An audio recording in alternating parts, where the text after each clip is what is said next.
on the seas, and you're going awesome for an alleged victory by Iran? Senator Chris Murphy should be ashamed. Back in a moment. Americans deserve a healthcare system that puts patients first. Right now, it's slow, complicated, and controlled by insurance companies. That's why more people are turning to All Family Pharmacy, a pharmacy that supports your medical freedom. You order online, licensed doctor reviews your request, and they handle the hard part. Your prescription ships right to your door. Please go to allfamilypharmacy.com/bill. Use code BILL10 to save 10%. That is the Morning O'Reilly Update. More analysis later on. From the Michaels Flooring Outlet Weather Center. Meteorologist Chance Gotch with your first alert forecast. We're tracking highs towards the mid-80s, mostly sunny skies. Get out and about, enjoy the beautiful conditions. A little bit breezier, though. Wind gusts possibly up to 30 miles per hour. Then we're tracking 2 rounds of showers and storms. One going to be during the AM commute Friday, some of which could have some stronger winds. Isolated threat of some tornadoes, but that is going to remain on the lower side. Highs towards mid-70s by the afternoon. More chances of showers and storms. Could see some few isolated stronger just south of St. Louis. A dry Saturday with isolated chances into Sunday. From the First Alert 4 Weather Center, I'm meteorologist Chance Gotch. We know it's early. Mike's not totally awake yet either. This is Mike Ferguson in the morning on News Talk STL. We have been talking a lot about the upcoming Make Missouri Pro-Life Again banquet that's coming up next month. That's, of course, being put on by our friends at Missouri Right to Life. You can learn more about that, newstalkstl.com. Just look for the slider that's got Riley Gaines' picture because she's going to be the keynote speaker. And as a matter of fact, we've got Riley Gaines scheduled to be on the show here today at 8:05. Hey, good morning. Happy Thursday to you. Now, another event before that, 1 week from tonight, is going to be the Road to Zero Town Hall event. And I'm going to be moderating that. I'd love for you to come on out and say hi. Also, we're going to have State Senator Nick Schroer there. We're going to have State Representative Ben Keithley there. Camellia Peterson from Americans for Prosperity is going to be there. We're going to have our friends from Mo Tax Relief Now out there as well. And you don't have to agree with the proposal to get rid of the state income tax to attend. As a matter of fact, if you're not sure about it or you even disagree, we'd love to talk to you. It's going to be, I think, a really helpful conversation that we're going to have next week. And speaking of Camellia, she was on the program with us on Wednesday, of course, following that vote in the legislature that will officially put the constitutional amendment question on the ballot. And here was her reaction and her kind of outlook for where she hopes the conversation goes.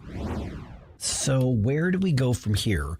And one of the things that I think we need to approach this is by saying those questions are fair. Let's talk about them. We've got a few months to talk about them. You still need to keep it basic and simple and, understandable for the messaging. Yeah.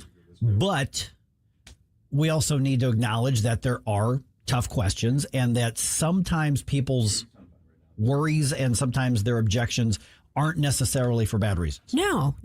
It's a tough topic. And it really is. So let's start there. So we're now joined by Camellia Peterson with our friends at Americans for Prosperity, who we are working with next week on our town hall event here. And so the legislature now says, yes, it now goes to the ballot. Now the real work begins, Camellia. And so I want to get into some of the objections that we're hearing because I think some of them are valid enough questions that we need to talk about it. And that's the whole point of the town hall meeting. But the basics before the voters now, whenever that's going to be, August or November, is essentially, do we want to have the end goal of making Missouri the next state without an income tax? Good morning. Yes, so lots of big things happening. And I'm going to start off just by saying, we were at our National All-Staff Retreat in Boston. We chose Boston because of the 250th anniversary.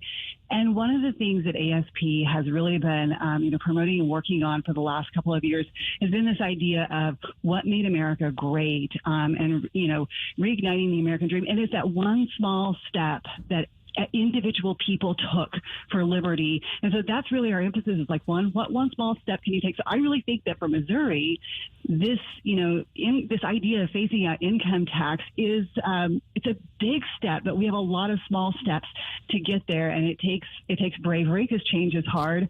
But yeah, I think that, what we're doing right now, I will tell you, I'm still kind of in shock that we got it passed this early in the session. I know we have a few weeks left, but so I think that's a good thing. But I think, like you said, the real work begins now, and we need to keep having the conversations that we've been having over the last year to address those questions and concerns that people have. Camelia, this is going to be on the November ballot, correct? As far as I know, that's the plan. Okay, which would make the most sense, I guess. So from a messaging standpoint, what do you feel like are some of the most effective ways that we can attack this? Because this is going to be an uphill battle. There's going to be a ton of pushback and well-funded pushback. So, and you start talking about taxes and a lot of people's eyes glaze over. So what do you think is the most effective way to attack it? I mean, I think the bottom line is that, this saves the average Missourian $1,500 in income taxes. What could you do with that money? The prices of everything is going up, and the government shouldn't get the first dollar that you earn. And so, I think that's the message, is this is putting more money and giving you more control over, what you do with your money.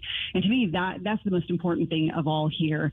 And I know the changes, like, it's a big change. I think we need to acknowledge that. And I don't think that it will be easy, and it won't be overnight, but it will be great, I think, especially for our kids in the long run. Okay, so let's talk about the affordability part of it, because that's part of the pushback we're seeing. That we're already seeing some talking points from Progress Missouri and the Missouri Democrats and some other organizations like that. And they're saying Republicans just put the everything tax on the ballot. So let's hit this head on, because the affordability question is, what they're saying is, you're not paying sales taxes on that car repair right now. You're going to have to do it now, which is true, probably. You're not paying sales taxes on that streaming service, and you're probably going to. You're not going to pay taxes on this service or that service, and you're going to have to start doing it. So they're arguing it's going to make life more unaffordable, especially for people at the lower income. What's the reality and what's the myth in that? Sure. So, I think that there are, and this is where we get into the wonky, economic weeds, and it's hard to explain this. It's hard to explain how much you pay for income tax at every level of what you buy. And so you are paying it, you just don't see it, but it is built into everything that you buy as a calculated cost in that. And when it comes to talk about, affordability, and especially when you're talking about, senior citizens, people on fixed incomes, there are a lot of things that Missouri has done in the last few years to address those issues. We stopped taxing, for heaven's sake, we stopped taxing Social Security income. I couldn't believe we were ever even doing that, but we've stopped that. We've, did away with the capital gains tax. There are a lot of those things that affect, everyday Missourians. And I think that this is a way that will continue to bring those costs down for them, as, because part of this is not just that we're, I think the idea that you're hearing out there is like, they're going to tax you on everything, right? Well, there are things that are not going to be taxed. The governor's been very clear on, we're not going to go out and tax healthcare. So when you go to the dentist, you go to the doctor, you're not going to be paying extra taxes on that. So I think that the people who are looking at this plan are very cognizant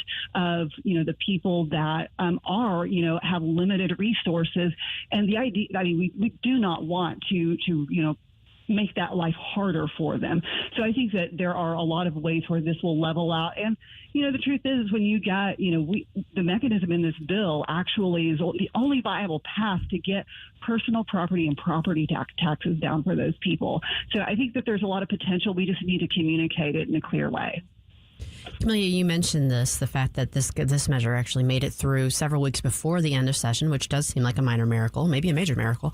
But there are obviously other big agenda items that we're still looking at and hoping to get some progress on. Where do things stand with the REINS Act, and remind our listeners what the REINS Act is?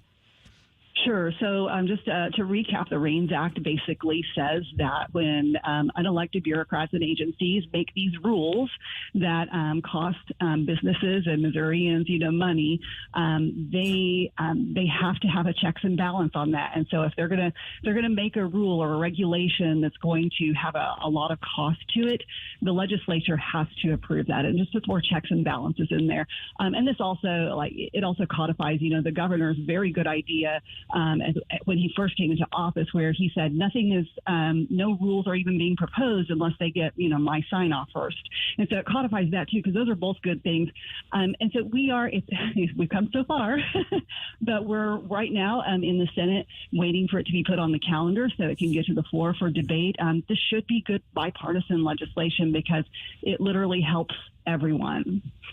We're visiting with Camelia Peterson from our friends at Americans for Prosperity.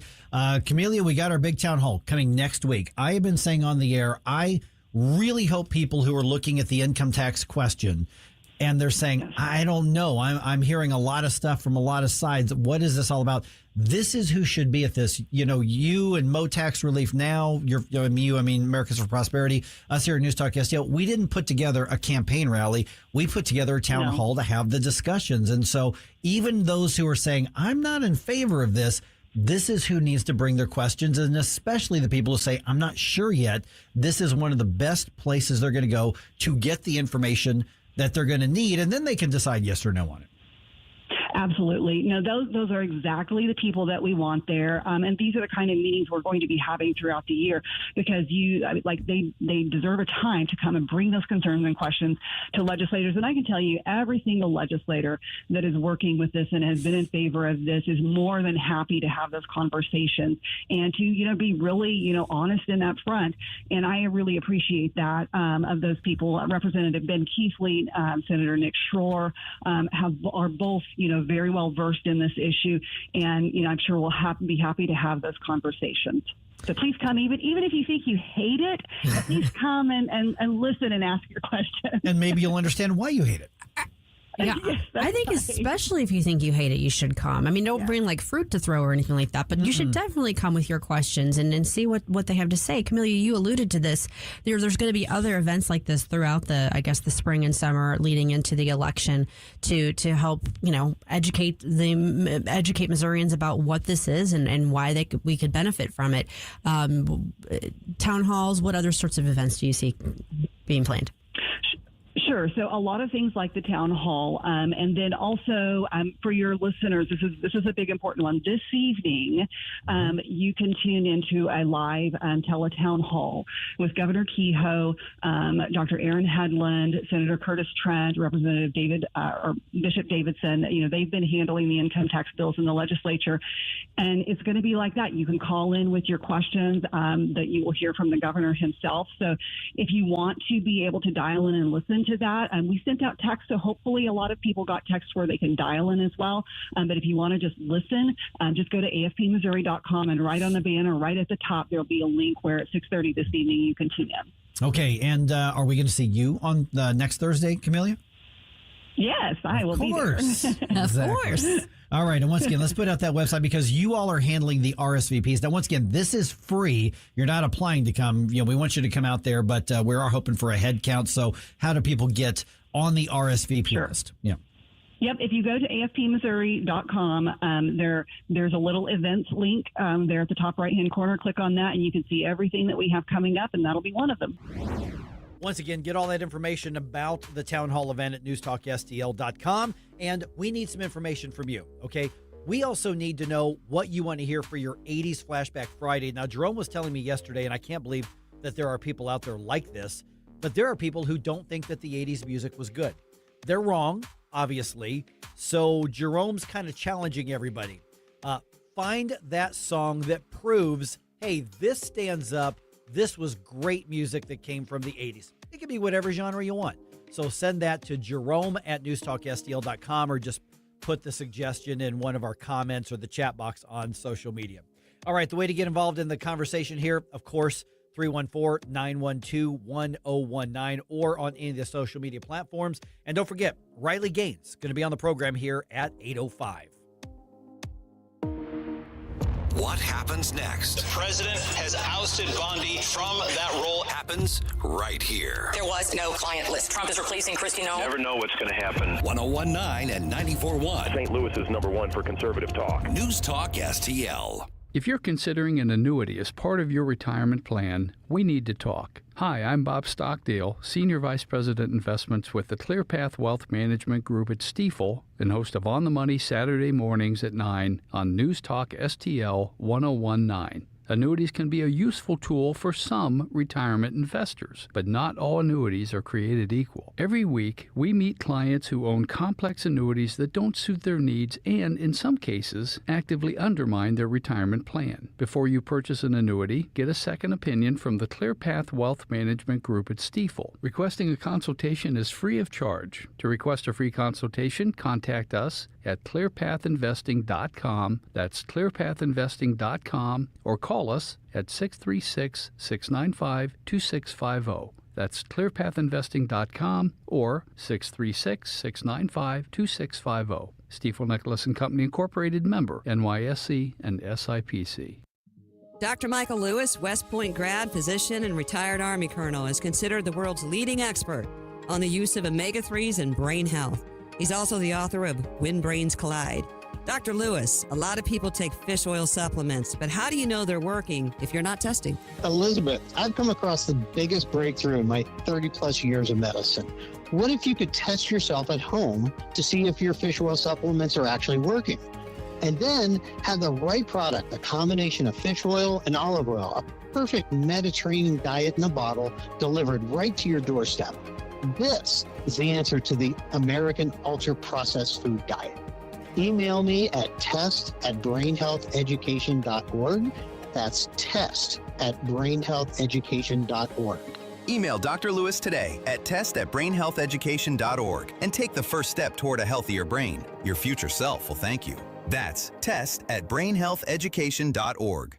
People ask all the time, who the heck is Low Cost Airlines? Well, we're not just one airline. When you're talking to us, you're talking to everyone. We are the discount supermarket for all airline tickets. Plus, we have all the airlines and always have the best prices. American, Delta, United, plus all the specialized international airlines and a lot more.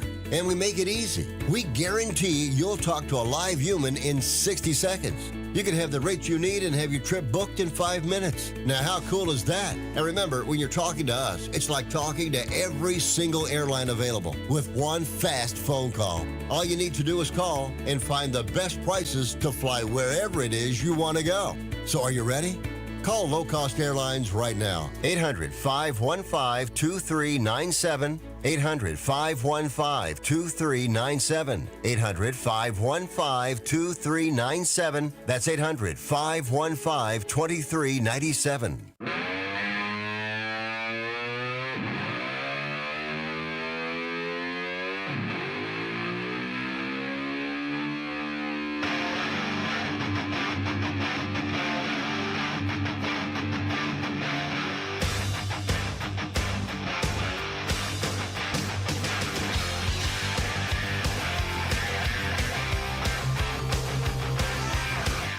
Get up, St. Louis. It's Mike Ferguson in the morning. Okay, got a little bit of a weird one here to start with. Now, congratulations. You know you're already part owner of Intel, right? Oh. The chip maker, the computer maker? That's nice. Yeah, because the government, bought a bunch of it. So I'll be expecting my dividends when? Well, maybe let's not jump the gun here. Okay, Oh. just saying. And, of course, now there are the Trump accounts where the government is funding, private investments for people if you have a kid between this year and that year and all that sort of thing. And so now I found a story, and it was on Bloomberg. It was also on CNBC, and it was on a number of Wall Street Journal, and so it was a number of the business reporting that the government is close to a deal to buy 90% of Spirit Airlines. Yeah, so the government's going to buy the equity stake because Spirit is a mess, as we all know. And they tried to buy JetBlue a couple years ago. The Biden administration blocked it. So they're like close to bank. They filed bankruptcy a couple times, and so they're close to like literally liquidation. They are in such bad shape because according to their reputation, they just can't run stuff. They can't run a business. I was going to say, I've never flown Spirit No, I Airlines, never have but either. the only time I've ever heard of them is when somebody in the media is making fun of them. Right. And so apparently the business is so bad that the federal government may be buying it. Mm-hmm. Okay. I one of the things I strive to do despite being in the media is I try to be intellectually consistent. And when the government buys the private businesses, or when the government runs the business, when taxpayers are all taxed in order to fund one particular thing, especially something that's competing in the private sector, we used to have a word for that. It's on the tip of my tongue. I know. I can almost taste it. There used to be a word for that because it's a bad idea. Mm-hmm. And the word literally is socialism. Yeah. And so the question I'm going to put out there then is, I mean, this isn't even debatable. Just by definition, Trump accounts are socialism. Yes. By definition, buying any sort of influential or controlling or any stake in a private industry so that the government can run part of it. So the government investing in it, and not even so much to get the return back, but so that you're making decisions. Because remember, Trump bought it and it was putting pressure on the CEO for Intel. And now the Trump administration saying the federal government's going to buy literally possibly up to 90% of an airline that's competing with other airlines. This is by definition socialism. So is socialism only bad for those of us on the right when the other party does it, and it's okay when we do it? Oh, of course. I mean, I'm still not over these Trump accounts because they did not fix the issues with the 14th Amendment allowing for birthright citizenship even to non-citizen children of non-citizens. And I looked into it, and Trump accounts can, in fact, the $1,000 initial investment from the government, aka the taxpayers. Right. We all fund that. Yeah. So if any, and we already know that there are plenty of illegals that can figure out how to run a daycare scam or a Medicare scam or any. So their kids, people that birth tourist kids, if they are aware of the program, they can actually have $1,000 placed into their non-citizen child's account if they're born between. Well, but right now, the kid's recognized as a citizen, unless the court rules differently, which even President Trump says, I think I'm going to lose this one. Yeah. Yeah. And so it's just, it was really, I think, reckless and not very well thought out about the ramifications of a program like this when we still have some 18 plus million people that came in open bordered, thank you, Joe Biden policies. Right. Now, Scooter points out, though, we need to go back to regulating the airlines pre-Carter. The airlines will be more stable, more reliable, and more healthy financially. Well, they're pretty heavily regulated now. You know, I mean, I don't think they're unregulated now. I mean, and to me, I get what he's saying, but the regulations on the airlines is one thing. We're talking about the government buying an equity stake in the airlines or any business. In this case, it's Spirit Airlines. So like if I go fly somewhere and I book a flight on Southwest or Delta or whoever, then I'm literally, as a tax-paying part owner of Spirit, I'm actually literally working against my own financial interest. Although I'm never going to get a return from the taxpayer dollars buying Spirit. It just means that whoever happens to be in the administration is going to be basically a default part of the board of directors of one particular industry. This is not conservatism. No. And I see, here's the thing: is I'm not supposed to say this stuff on a conservative radio station. But I'm a conservative guy. I'm a conservatarian guy. I'm a free market guy. I'm a constitutionalist, and I don't care if it's somebody with an R or a D behind their name. When they step out of bounds, they step outside the lane of what they're supposed to be doing. They step outside the constitutional bounds, and they step outside of the free market and the conservative principles that they're supposed to uphold. It's our job in conservative media to call them out regardless of who it is. I just wish more conservative media would do that. I can hear the pitchforks coming already, Mike. We're in Maryland Heights, everybody. Come get me.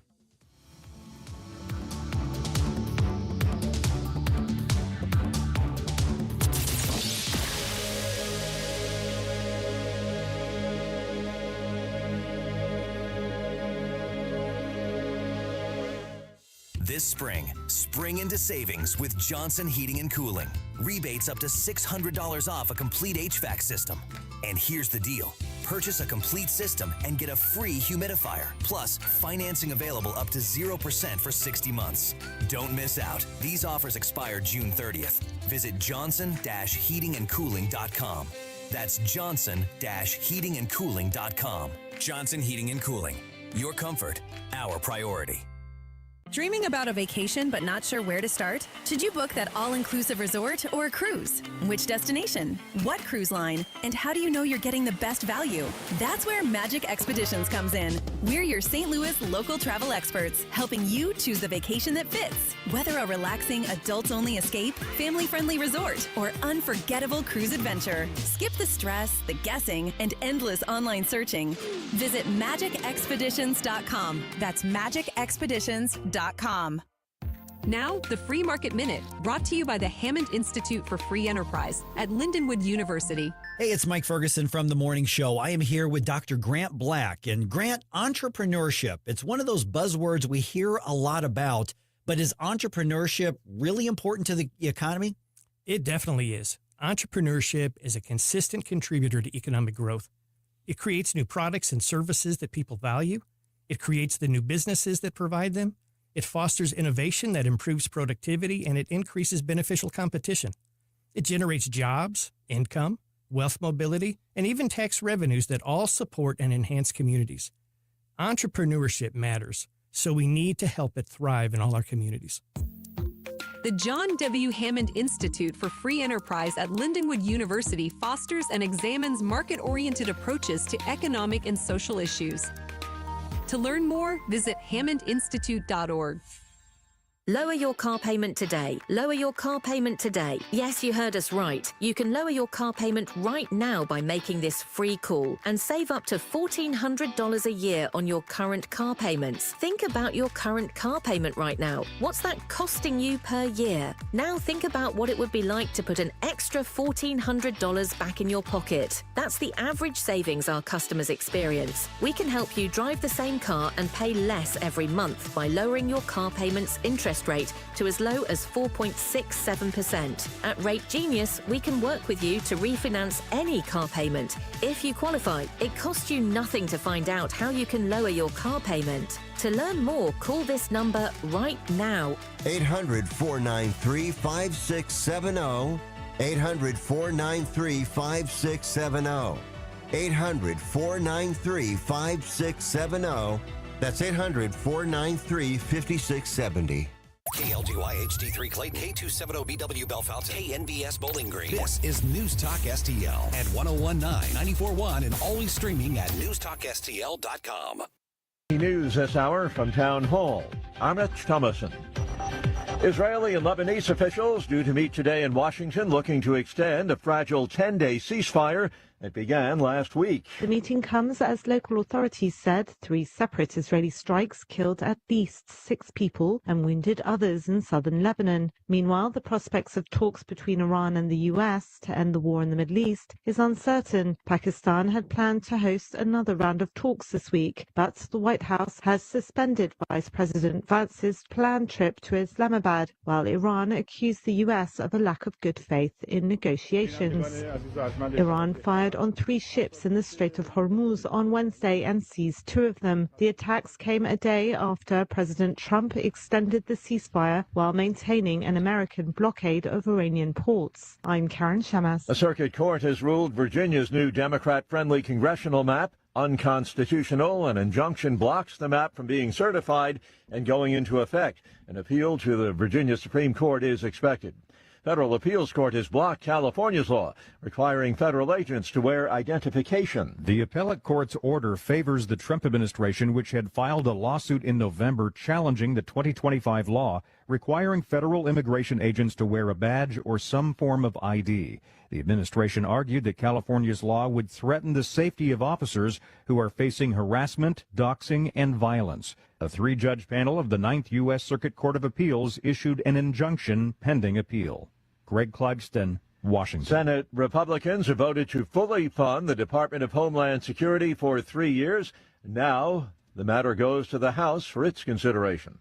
On Wall Street this morning, stock futures in the red. The Dow futures down 351 points. NASDAQ futures off 129.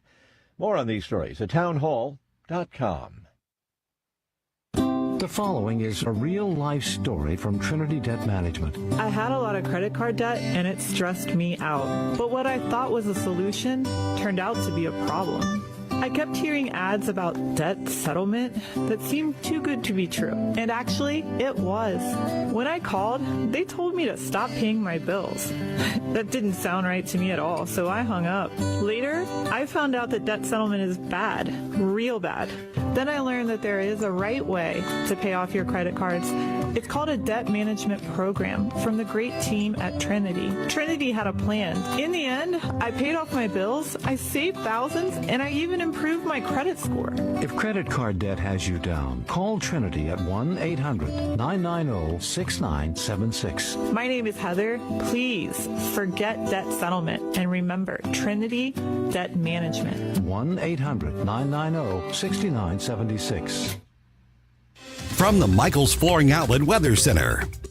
Meteorologist Chan Scotch with your first alert forecast. We're tracking highs towards the mid-80s, mostly sunny skies. Get out and about, enjoy the beautiful conditions. A little bit breezier, though. Wind gusts possibly up to 30 miles per hour.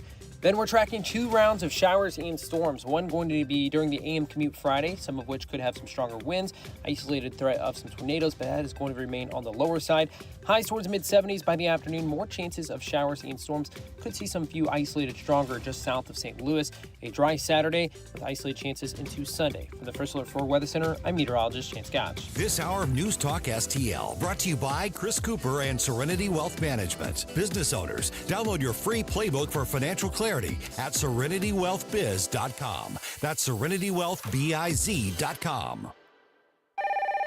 I'm in my late 60s. My husband died a few years ago. He did all of our taxes. I sold a piece of property last year, and I forgot to claim the proceeds of the sale. Next thing I know, I got a letter from the IRS telling me that I owe over $50,000. Now I have a huge tax problem. I don't have that kind of money. I wish I knew who to call. If you sold property in the last calendar year or didn't claim all of your part-time or even retirement income, you could be in big trouble with the IRS. Call first before they send you a letter. If you've already got a letter, call. We'll help you file years of past tax returns and save you time and money. So call the tax doctor. The call is confidential and free. 800-240-4586. 800-240-4586. 800-240-4586. That's 800-240-4586. News Talk STL. Mike Ferguson. Is there anything in your life that is not Trauma Olympics? Susie Moore. Get out of here and stop playing victim. Get up, St. Louis. There's no crying in baseball. Mike Ferguson in the morning on News Talk STL.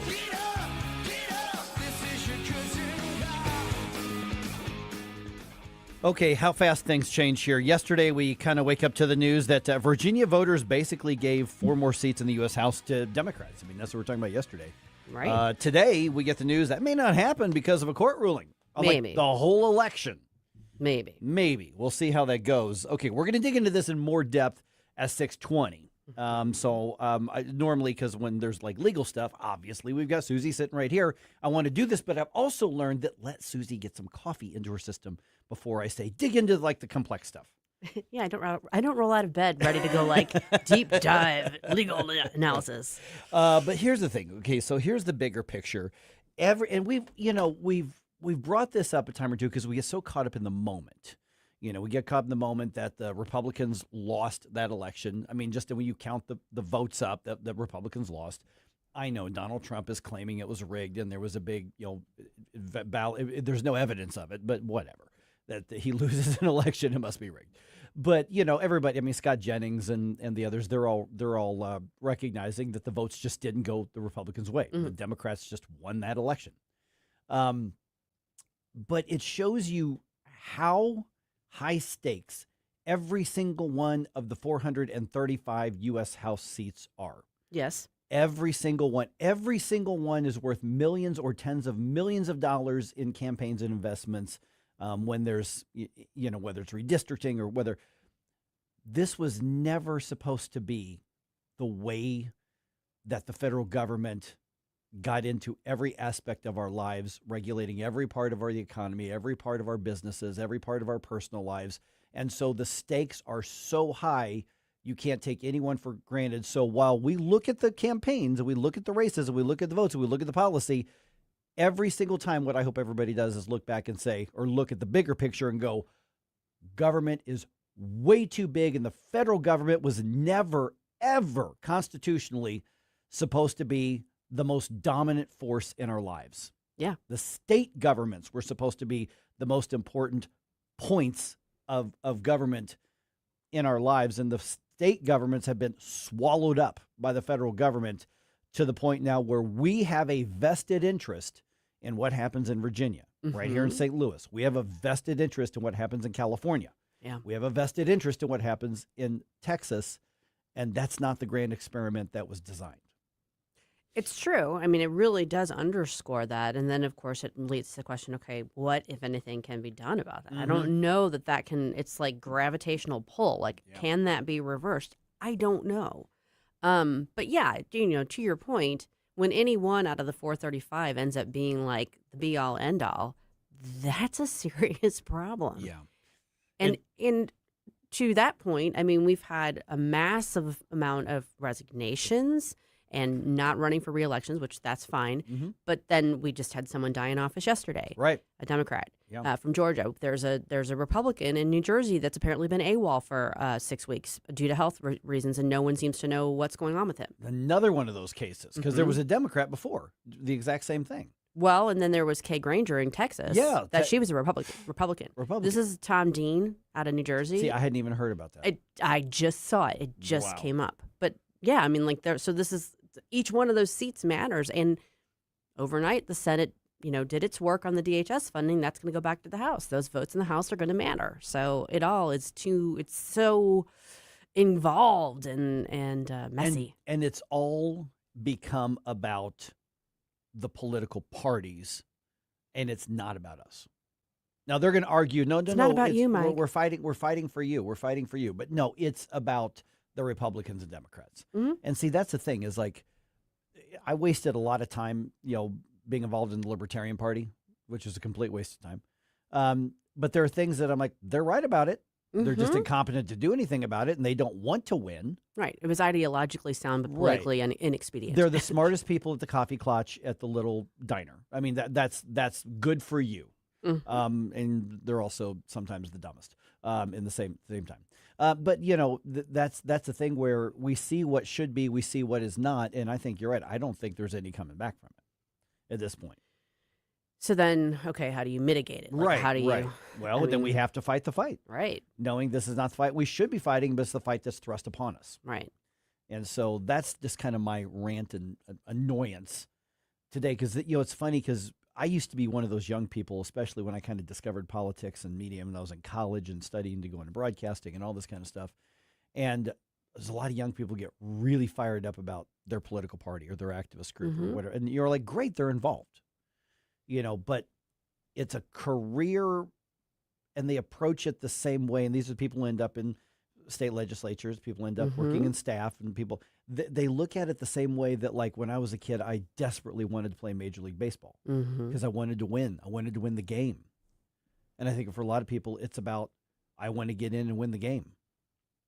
We're talking about the government leaving us alone and allowing us to flourish in our own lives, or hoping the government gives us permission to it, or if you're more on the left, the government funding it to guarantee that we have the government funding it. Sure. Yeah.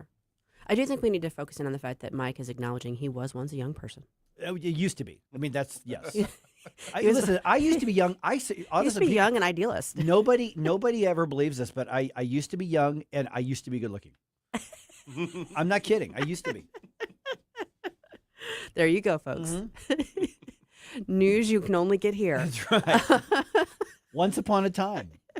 But no, I mean, I think that's true probably in all kinds of fields, but particularly in politics, since that directly involves the governance of our country and our localities. Yeah, I mean, there is that sort of idealistic fervor and the idea, with the stars in your eyes about Mr. Smith goes to Washington. Right. I think it's hard. I mean, I think that's a good ideal to hold on to. Yeah.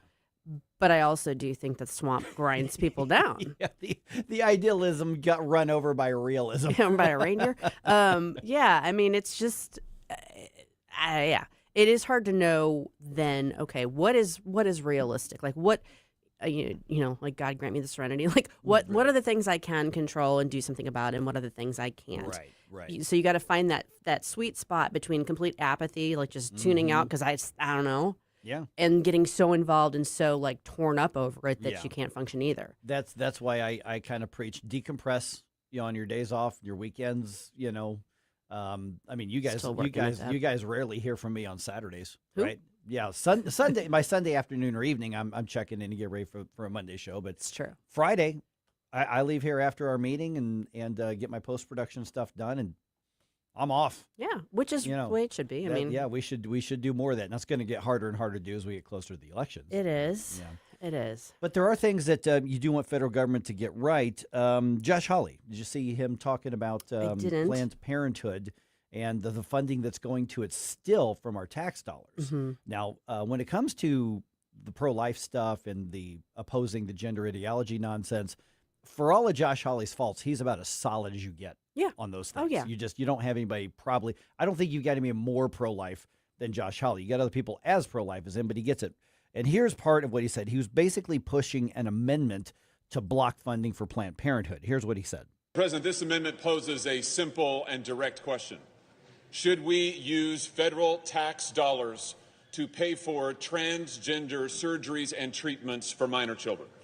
More specifically, should we divert money from Medicaid, a program that is dedicated to the most needy among us, and use it instead to pay for risky, dangerous, irreversible transgender drugs and surgeries for minor children? Because, Madam President, that's what's been happening. For years, outfits like Planned Parenthood have gotten billions of dollars from Medicaid and Medicare, billions of dollars taken from the elderly, from the poor, from the needy, paid out to them, which they can then use for transgender surgeries, treatments, drugs for minor children. They proudly advertise it on their websites. One recent study found that in 3 years alone, Planned Parenthood got $1.5 billion from Medicaid and Medicare, money to be used on these risky surgeries and procedures for our children. This is wrong, Madam Chairman. This is a terrible misuse of federal funds, and we should put a stop to it today. I asked for a yes vote. Yeah, so that was, I mean, he's right. I mean, he's just...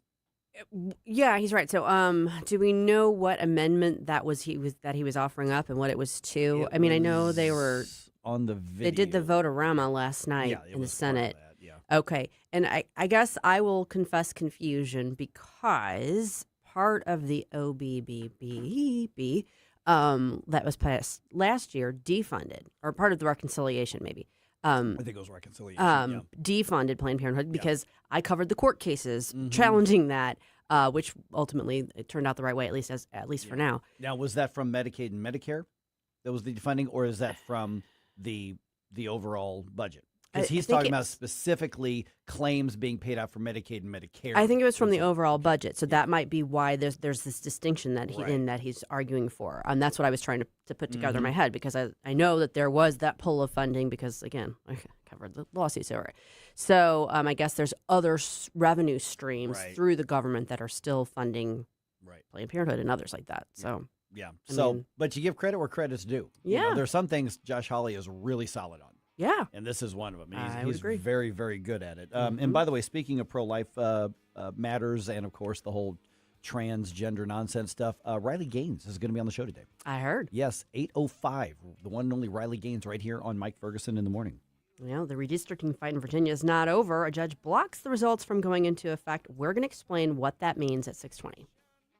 Making cold mind to fight your war. Stop it right now. I have had enough of this. Turn my eyes to your indifference. Stop it right now. You're in big trouble, though, pal. I eat pieces of shit like you for breakfast. You eat pieces of shit for breakfast? No. Get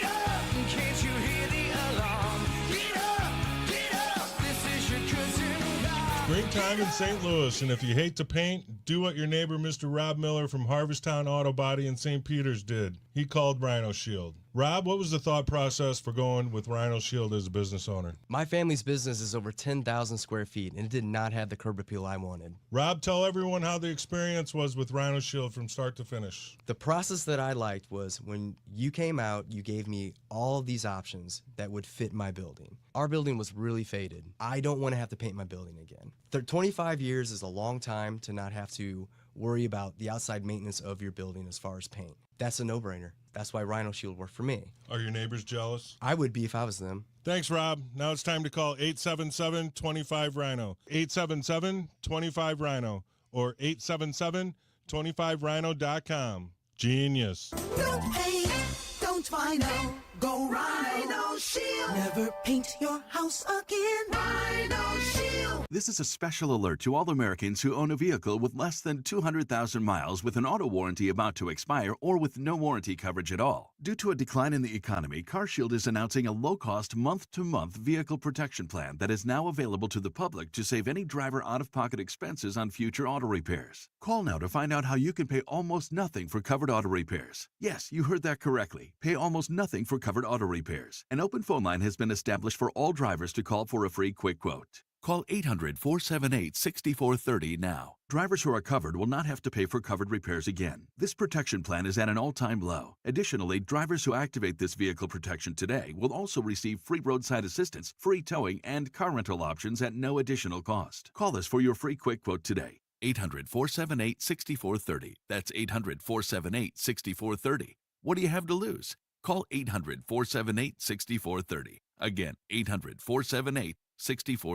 This hour of Mike Ferguson in the Morning is brought to you by Stifel. Request a portfolio review from your Stifel financial advisor at stifel.com. That's STIFEL.com.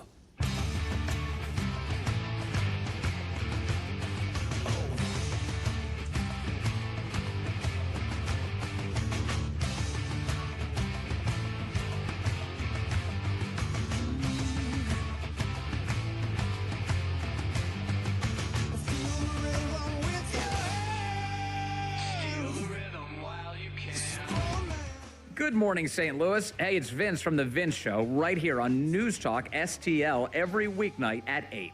Right now, it's back to Mike Ferguson on 101.9 and 94.1 News Talk STL. Okay, that was fast. A judge says not so fast. Record scratcher. Yeah. So basically, the proverbial ink on the Virginia election results not even dry, and the judge blocks the state from moving forward with implementing basically the process to get to that new gerrymandered map. So this is, you mentioned yesterday, and Terry mentioned yesterday, Terry Christoph from redstate.com mentioned yesterday that, there have been like build up to the lawsuits and the legal work had already been underway. So the $100,000 or $100,000 vote difference, pretty clear, that's how Virginians voted. But it's the technicalities of it and the Virginia law around elections is what's being looked at. So Scott Jennings was commenting on that on CNN, which we'll get his take on that in just a second. But at this point, the ruling that the judge has issued means what? It's not the end of the story by any stretch. No, it just means for the moment, everything's frozen in place. The state is appealing it, so it'll go up to an intermediate court of appeals in the state, and it'll ultimately go before the Virginia Supreme Court. There may be other lawsuits pending, too. This one was already in the works. This is a win, but it's a win at the trial court level, and there's 2 layers of appeal above that. And as Terry kind of was intimating yesterday, no guarantee. Now, I think the judge's decision is well-founded. I think there are multiple flaws with how this process played out. And so I think that he can make a good argument as to why he's ruled the correct way. But whether the appellate courts will agree or find some reason to disagree, right? I'm just not going to hold my breath. Right, yeah, because now nobody's challenging the numerical results. We're talking about... No, this isn't about the election itself. It's about how the process was done to get to that. So they were discussing this on CNN yesterday, obviously with all the news channels. Here is part of the discussion that Scott Jennings was contributing. Well, I do think we would have benefited from more spending early on. I think the Yes campaign got out to a fast start. I mean, if you followed the race closely, the No people had momentum at the end, and maybe another week or two, they might have caught them. It was about a 3-point race. Regarding the whole rigged conversation, I'll just say I think a lot of people in Virginia Republican circles think it was rigged in this way, that the referendum itself is a violation of the Virginia Constitution. I spoke to former Attorney General Ken Cuccinelli on my radio show just a few minutes ago. He thinks the Virginia Supreme Court may well throw this out because they violated the calendar rules that are in the Virginia Constitution, among other arguments. Even though the Democrats won the race last night, this may not be over if the Virginia Supreme Court were to toss it maybe as soon as May. Okay, so here's the comment that from Ken Cuccinelli that he was referring to. You know, I'm not a betting man, but if I were, I'd be betting on no in the courts, even though they lost by a couple of points yesterday at the ballot box. Well, it's, you know, I take that seriously. Ken Cuccinelli knows whereof he speaks. Right. And so, you know, maybe he's got more optimism than I do. Well, he would certainly know the Virginia laws and the Constitution. He would, and he also knows the players involved in terms of the judges that are going to be looking at this. Now, I think, you know, if you just look at it from an ideological perspective, it's not necessarily in our favor. But if they follow the law and do what they're supposed to do and don't find some out, then maybe he's right. Yeah, because, for instance, in let's just look at Missouri, because this is in our backyard. The state Supreme Court is hesitant to do anything that would overturn an election. Hesitant to really mess with it. And there have been times where it looks like statutes and procedures and things were not followed to the T. But especially once a vote has happened, in Missouri, the Supreme Court kind of has a reputation of not being really interested in overturning something that's already been voted on, lock, stock, and barrel. Because this ruling says those election results, that's as far as it goes at this point, because that obviously gives the green light to the assembly to do other things. And they're like, you can't do it. You can't even certify those election results at this point. Right. So just the freezes it all in whole place. kit and caboodle is on hold. And so obviously Republicans are going to be very hopeful about that. How hopeful should they be before you start worrying about Florida?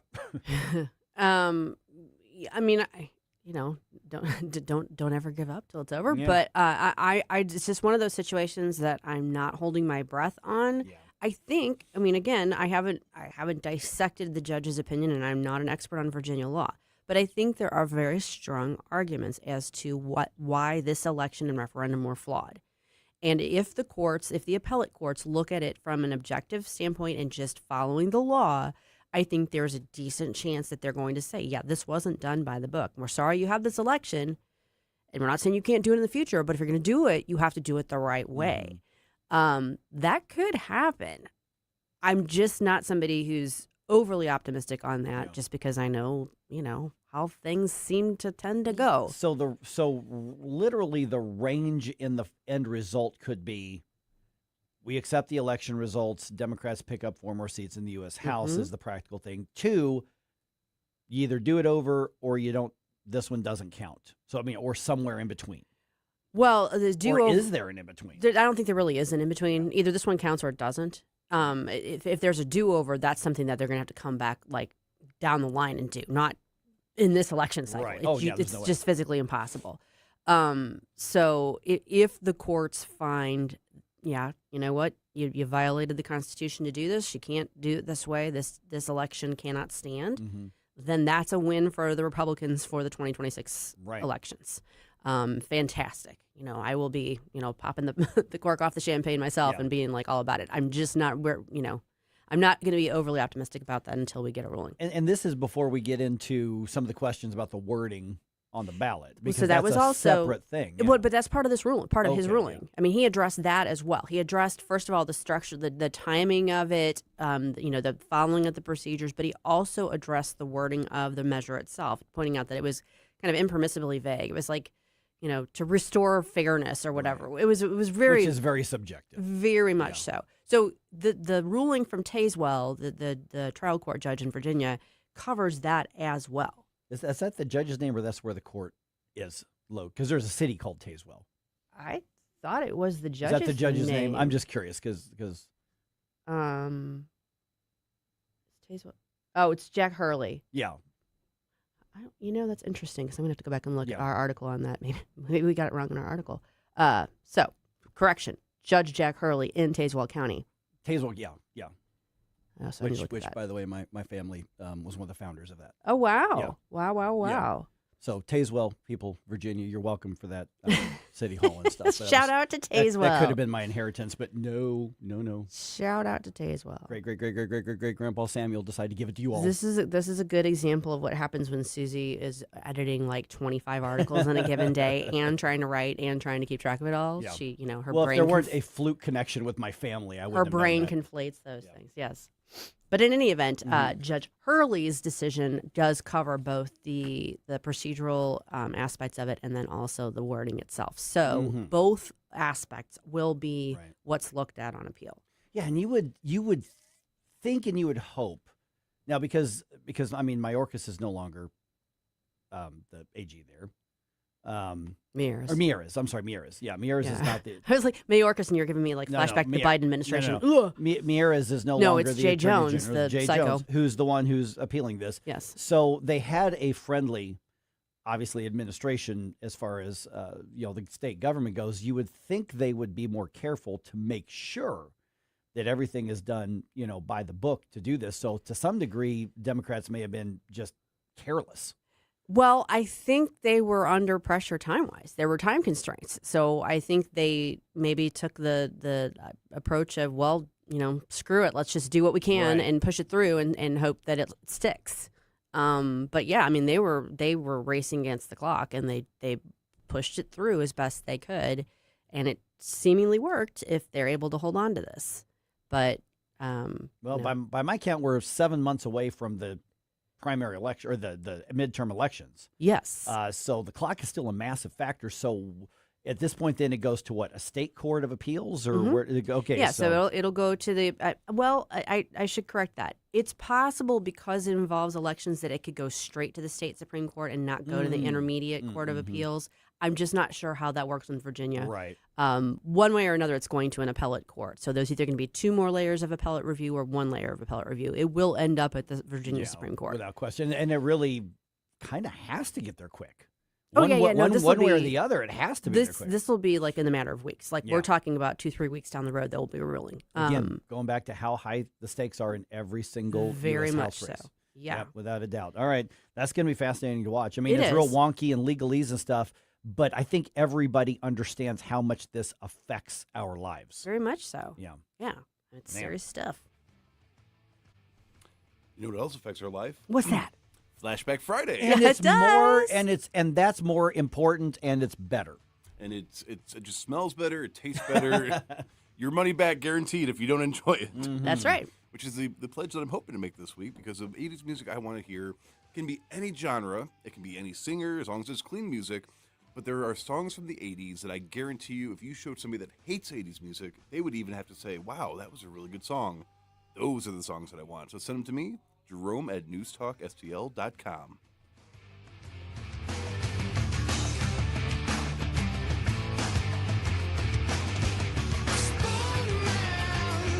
Mike Ferguson. It's a Will Mannett, Susie Moore. and Woman It. On News Talk STL.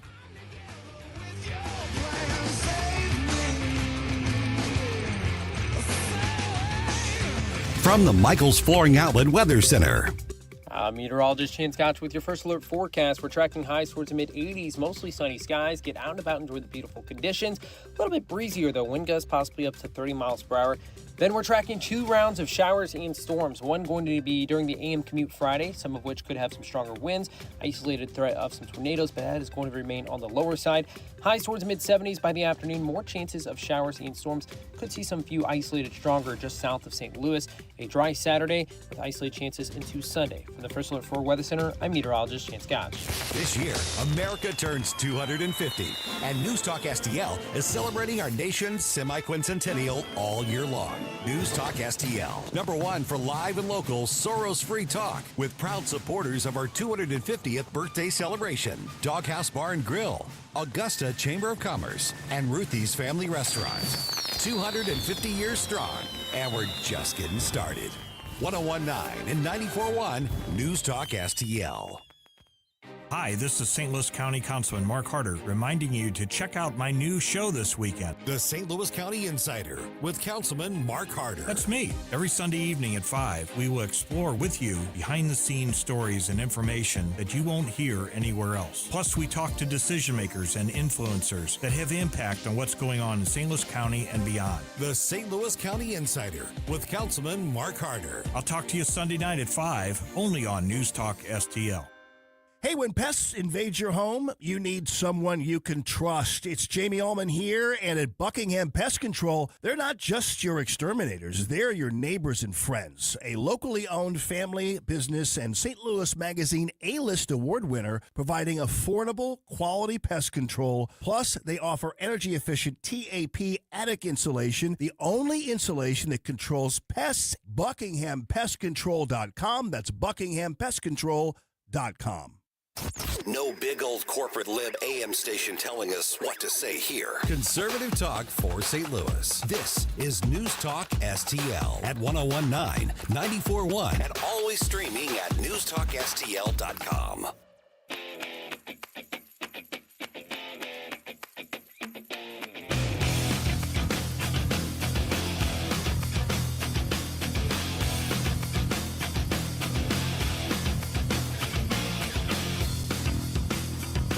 Hey, this is Carl Higbee, host of Frontline on Newsmax TV, and you're listening to Mike Ferguson in the morning on News Talk STL.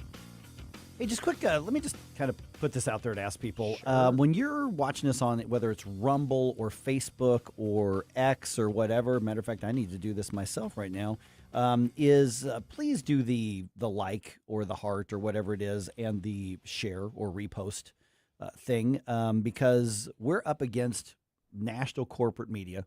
We're up obviously against a lot of social media platforms that do not want your voice heard. Let's put it that way. Mm-hmm. And so use their algorithms against them. So please, if you do it every once in a while, about once or twice a year, I want like, hey, remember, you're listening, you're watching, and I can't thank you enough for that. Share that. Say, hey, there's a local radio station here. If you're listening or watching from around the country, hey, here are some folks that have a unique perspective. Here's a conversation. Get involved in, and please take that. Please just take that extra 10 seconds and put that out there. Sharing is caring. It is caring, and we talk about how important every single fight is. Well, this is the battlefront. It is. This is the ideological and the electoral battlefront at this point. So yeah, please just take an extra second or two. And if you're not already following us on Facebook or Twitter or X or Rumble, listen, conservatives, libertarians, you need to be on Rumble. Yes, you do. YouTube finds ways to block us and get us, get us off there. They've thrown us off a couple times already. But this is where we win, at least in the digital sphere. All right, so we mentioned this a little bit earlier. What happens in other states and other parts of the world, of course, affects us. Mm-hmm. RedState.com keeps us up to date on all of that. So, Susie, what is hot on RedState.com today? This is the Red State Rundown. Speaking of other places affecting us, the big gubernatorial debate was held last night in California. Bob Hogue has a kind of a scorecard on that. Who killed it? Who bombed? He tells you he watched it very closely because, of course, his wife is in charge of the California GOP in L.A. So good breakdown, good rundown from Bob. And it sounds like, now, of course, we're homers, but it does sound like that the two Republican top candidates actually did fairly well, that Katie Porter looked better but didn't do great, and that Javier Becerra is still boring as all hell. But yeah, definitely check that out because, whoever's going to be the next governor of California will someday be touted as who's going to be the next president, I'm sure. So keep an eye on that one. We've got a VIP article from Strife. This is kind of interesting. Let me like a little kind of a deep granular dive on this. From lithium to rare earths, new U.S. technologies threaten China's toxic grip on critical minerals. This is an important arena, a battlefield that kind of gets underplayed because it's a little techie, but it's worth taking a look at.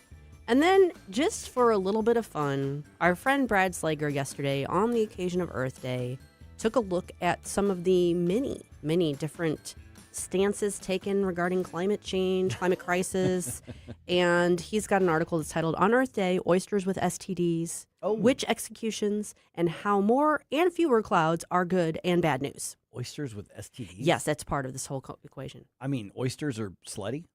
Are they? And they don't use protection? If you want to know more, you have to read Brad's article. Wow. It's worth checking out.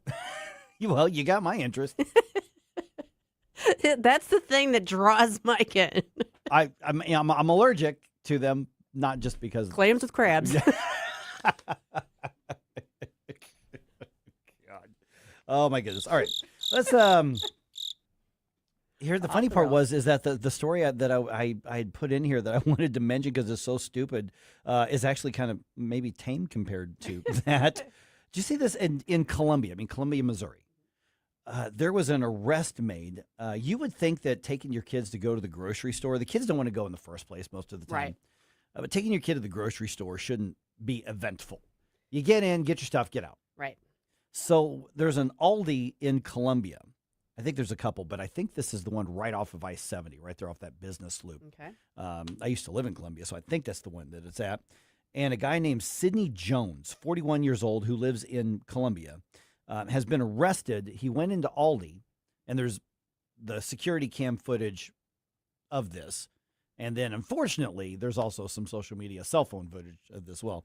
So Sidney Jones walks into the Aldi in Columbia on April 18th. So I guess this would have been last, Thursday, Friday, something like that. And strips down to nothing, gets in his birthday suit, and just starts dancing. As one does. Right. I mean, he just got a great deal on some oysters. Apparently he did, yes. And you don't know where those oysters have been, Sydney. Just saying that, Apparently you need to find out more about them. And he just starts dancing. He didn't chase anybody or yell at anybody or threaten anybody. He just got into his birthday suit and started dancing in Aldi. Yeah. Who hasn't? Me. I was just thinking, no, you're way to hold out for Deerbergs because you're more classy. It's true. I feel like the lighting is better. Yes. I just honestly, that's what I was don't, thinking about. Don't go slumming. Right. Yeah. I might be going on a limb here, but I feel like could there maybe be like drugs involved? Apparently, there is the possibility that they are investigating that there might have been substances involved in this. Okay. Yeah. Yeah. Bath salts. That we don't know yet. Okay. It's funny because I'm looking at the article on this, and you know how now what happens is they will have like bullet points at the top of each story. Yeah. And those are generally generated by AI in these programs. Sure. And the first bullet point is what charge was filed against Sidney Jones in Missouri. Okay, well, then they explain that in the article. The next one is what legal action is Missouri Attorney General taking against Kratom and 7OH? Coincidence? Yeah, maybe. Coincidence? So, okay, let's think this through. I mean, I'm trying not to Not overly too think much. it, It's but let's think this 6:39 in through. the morning, but yeah. You're at the grocery store. You're Right. minding your own business, doing your grocery shopping, and this gentleman comes in, strips naked, and starts dancing. Yeah. What do you do? Well, of course, what people do is the story says they'll basically, parents who had kids there are like grabbing their kids and rush them off, which Right. you would think. But everybody else, what do? You pull out your phone and you start recording. Exactly. Yes. And that's the first time I heard about the story is it unfortunately showed up in my feed to the point where I wanted to put forks in my eyes. No, that's interesting because I did see the headline. Yeah. I didn't see the Yeah. video, like viral He video was of like it. standing up on top of some thing. and Oh, was- he even got on a stage, Yeah, did he? got- Okay. and at one point he was in like the vestibule area where you kept. I mean, it was. Man. You know, I need to text my daughter. I mean, she shops at that Aldi sometimes. I'll have to Yeah, ask you her. know which one I'm talking about, right? Right yeah. there off the business Oh, yeah, loop. Yeah. No, and that's what I'm saying. She shops there sometimes. There might be another. I haven't lived in Columbia in a long, long, long time. There might be another one by now, but I think there might be one south of town. Yeah, it didn't say, but I'm pretty sure based on the description, I think it's the one up there by the business loop. Yeah, I'll have to ask her about that. Man, because I do know she shops there. But I feel like I would have gotten a text. Maybe not. Yeah. Maybe not. You know, she's a grown up. She doesn't Hopefully necessarily she- need to share everything with her mom anymore. But Yeah, hopefully she wasn't there at that time. yeah. You know, I'm just saying, it's like if you're gonna do naked dancing at the grocery store. Okay, so all like these, every and like, of course, what's really big in Columbia is Schnucks is really big in Columbia, and that's Hy-Vee. Hy-Vee is Hy-Vee. The Hy-Vee, Mhm. yeah. And so that's like Aldi's to Hy-Vee, or here it'd be like Aldi's to Deerbergs. That's like the difference between Skanky Strip Club and Gentleman's Club. So he's clearly not in the career path that he wants to be in on naked grocery store dancing. I think we should take a moment to think about the fact that you started a sentence with, if you're going to dance naked in a grocery Right, store. yeah. Because, I don't know if those words have ever been spoken in that order before. No, this is why people come to this program and this radio station for the intellectual challenge Heft. that we give. Yes. I was going to say intellectual stimulation, but I just didn't seem to be the right word on that. No, definitely not. Yeah. I mean, you got to figure, think about what were the life choices that led up to this is what's going to be on my epitaph. Oh man! And he went dancing naked in an Aldi. That's a good PSA. I mean, the whole PSA to scare kids into the right direction is don't be like Sydney. Drugs are bad. Okay. Yeah. Don't be a Sydney. Yeah, I mean, it's definitely not a career path I think anyone should be pursuing. Yeah, I don't know. I don't know. He's what still to do being with held in Boone County Jail. They're not letting him out. Well, I mean, depending on what they charge him with, they're only going to be able to hold him so long because they don't. I mean, it's probably not going to be like a felony. It's a sexual. He's charged with. Oh, it could be a felony, I guess. Yeah, he is charged. Let me Decent pull it. exposure. Let's see here. Probable cause statement. Let's see here. I'm sure. First degree sexual misconduct. But it is a misdemeanor. That's what I was going to say. I don't feel like this rises to felony level. Yeah. Additional court documents say that Jones is now banned from all Aldi locations. Well, that's a good call. Yeah, he was booked into jail without bond. I wonder if they're getting some sort of psych eval. Yeah, I'm sure. Yeah. Now I'm curious. I'm going to have to ping my daughter and ask her. Did you hear about the Aldi situation? What's going on? Now, do we know what kind of dance he was doing? Was he doing the hokey pokey? Was he breakdancing? Yeah. Was he waltzing with some imaginary friend of his? Yeah, I didn't look that close. Yeah. No, I've been scared to do any more investigating on it. Now, if I was the manager of that Aldi's, though, you have to run a special ad saying deals you'll dance for or something. Right. Yes. Deals so good you'll freak out. Right. Yes. Deals so good that make you want to take your clothes off and dance the night away. Yeah, but okay, aside from the pulling out your phone and videoing it, honestly, setting that aside because we live in the social media age, Right. I feel like I would be torn between getting the hell out of there and just standing there what is going on? Yeah, I would probably go, all right, I'm going to go to the other side of the store because I still need to get my food. I'm going to let them deal with this. I am not getting involved in this unless somebody starts hurting somebody else. I'm let the cops deal with that. Well, I definitely wouldn't get involved. No. I'd be staying, definitely staying a safe distance away. Yeah, and there's no report, there's no indication that he was trying to touch anybody or threatening anybody. Well, and you can tell he's that. not armed. Clearly. So there's that. Yeah, they did not have to do a pat down. Right. I guess it depends on how much I needed something in the aisle that he's dancing in, because there are times where I'm in a hurry. I got stuff to do, and I'm like, excuse me, sir. Yeah, but you get your hummus cheaper there. I mean, it just and he might be standing. There are trade-offs. Yeah, so if he's standing in front of if I need some bread, excuse me, sir, very politely. But as you do, with your cart. Excuse me, sorry. Oh, sorry. You know that little shimmy over there, please. You know that little aisle dance you do when you're both coming down the opposite direction with the car. Because sorry, somebody's going the wrong way and they don't understand the rules of the road. Wait a second. They're not one-way aisles, right? It's not COVID era. There's just an understanding. But then again, there's an understanding you don't strip naked and dance in Aldi. But I feel like that's really basic. I mean, there's not a sign or anything. You're just supposed to know that. I'm sorry, I thought this was America, Mike. Well, I don't know. Maybe we need to have a town hall over it.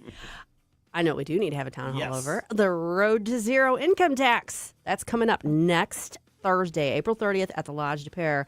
Think about this. What if Missouri eliminated its income tax entirely? Mm-hmm. Find out how at the Road to Zero Income Tax Town Hall. It's hosted by NewsTalkSTL's own Mike Ferguson, joined by Senator Nick Schroer and Representative Ben Keithley. Come ready with your questions. Get the facts on the plan to phase out Missouri's income tax for good. Thursday, April 30th at the Lodge de Pere, presented by AFP Missouri and Mo Tax Relief Now. RSVP today at afpmissouri.com.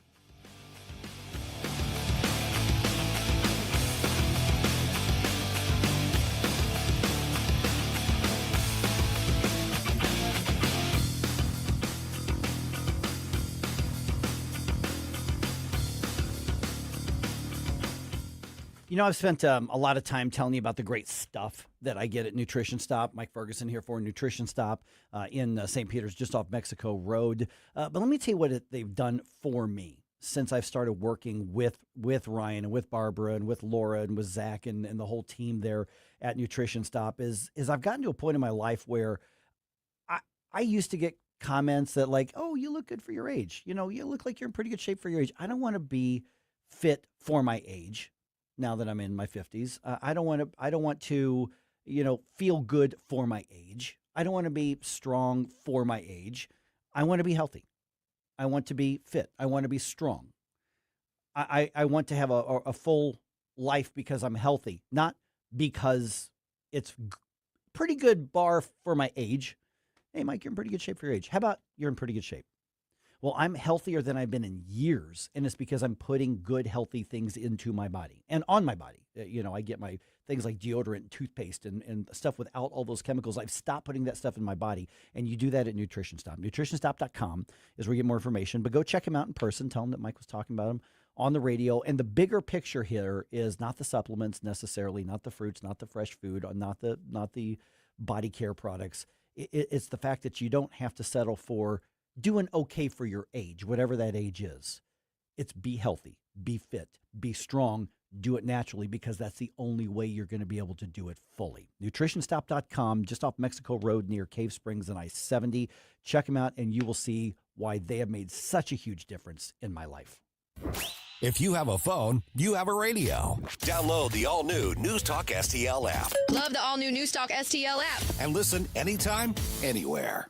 If you love your pet, which I know you do, then they deserve the excellent treatment and care they'll receive at Pacific Animal Hospital in Pacific, Missouri, a full-service veterinarian facility. Originally built and grown by my dad, Dr. Bill Jones, a new generation of wonderful veterinarians and staff at Pacific continue to provide outstanding medical, surgical, dental, boarding, and grooming services for your favorite furry friends. Our family entrusts the care of our pets only to the experienced docs and staff at Pacific Animal Hospital. You should too. Call them today, 636-257-2100, 24/7 at PacificVets.com, PacificVets.com. A new game day favorite is coming to Busch Stadium on Saturday, April 25th, when the Cardinals host the Seattle Mariners. That day, fans take home a Victory Blue Cardinals crewneck sweatshirt presented by Purina, a light and easy style that's perfect for spring and designed to fit right into your everyday wardrobe. Available in medium and extra large while supplies last. A limited look you'll want to wear again and again. Tickets and info at cardinals.com/promotions. This is Jose Fermin. Get your tickets now at cardinals.com. The weekend starts here. Grab your crew and kick it off at Friday Night Live at Busch Stadium. Every Friday night home game, Budweiser Terrace turns into the hottest happy hour in the Lou with $5 beers, $5 hot dogs, $7 margaritas, live music, and more all game long. Meet up with friends, soak in the energy, and keep the night going with baseball under the lights. Good vibes, great deals, your new Friday tradition. Get tickets now at cardinals.com. This hour of Mike Ferguson in the Morning is brought to you by Stifel. Request a portfolio review from your Stifel financial advisor at stifel.com. That's STIFEL.com.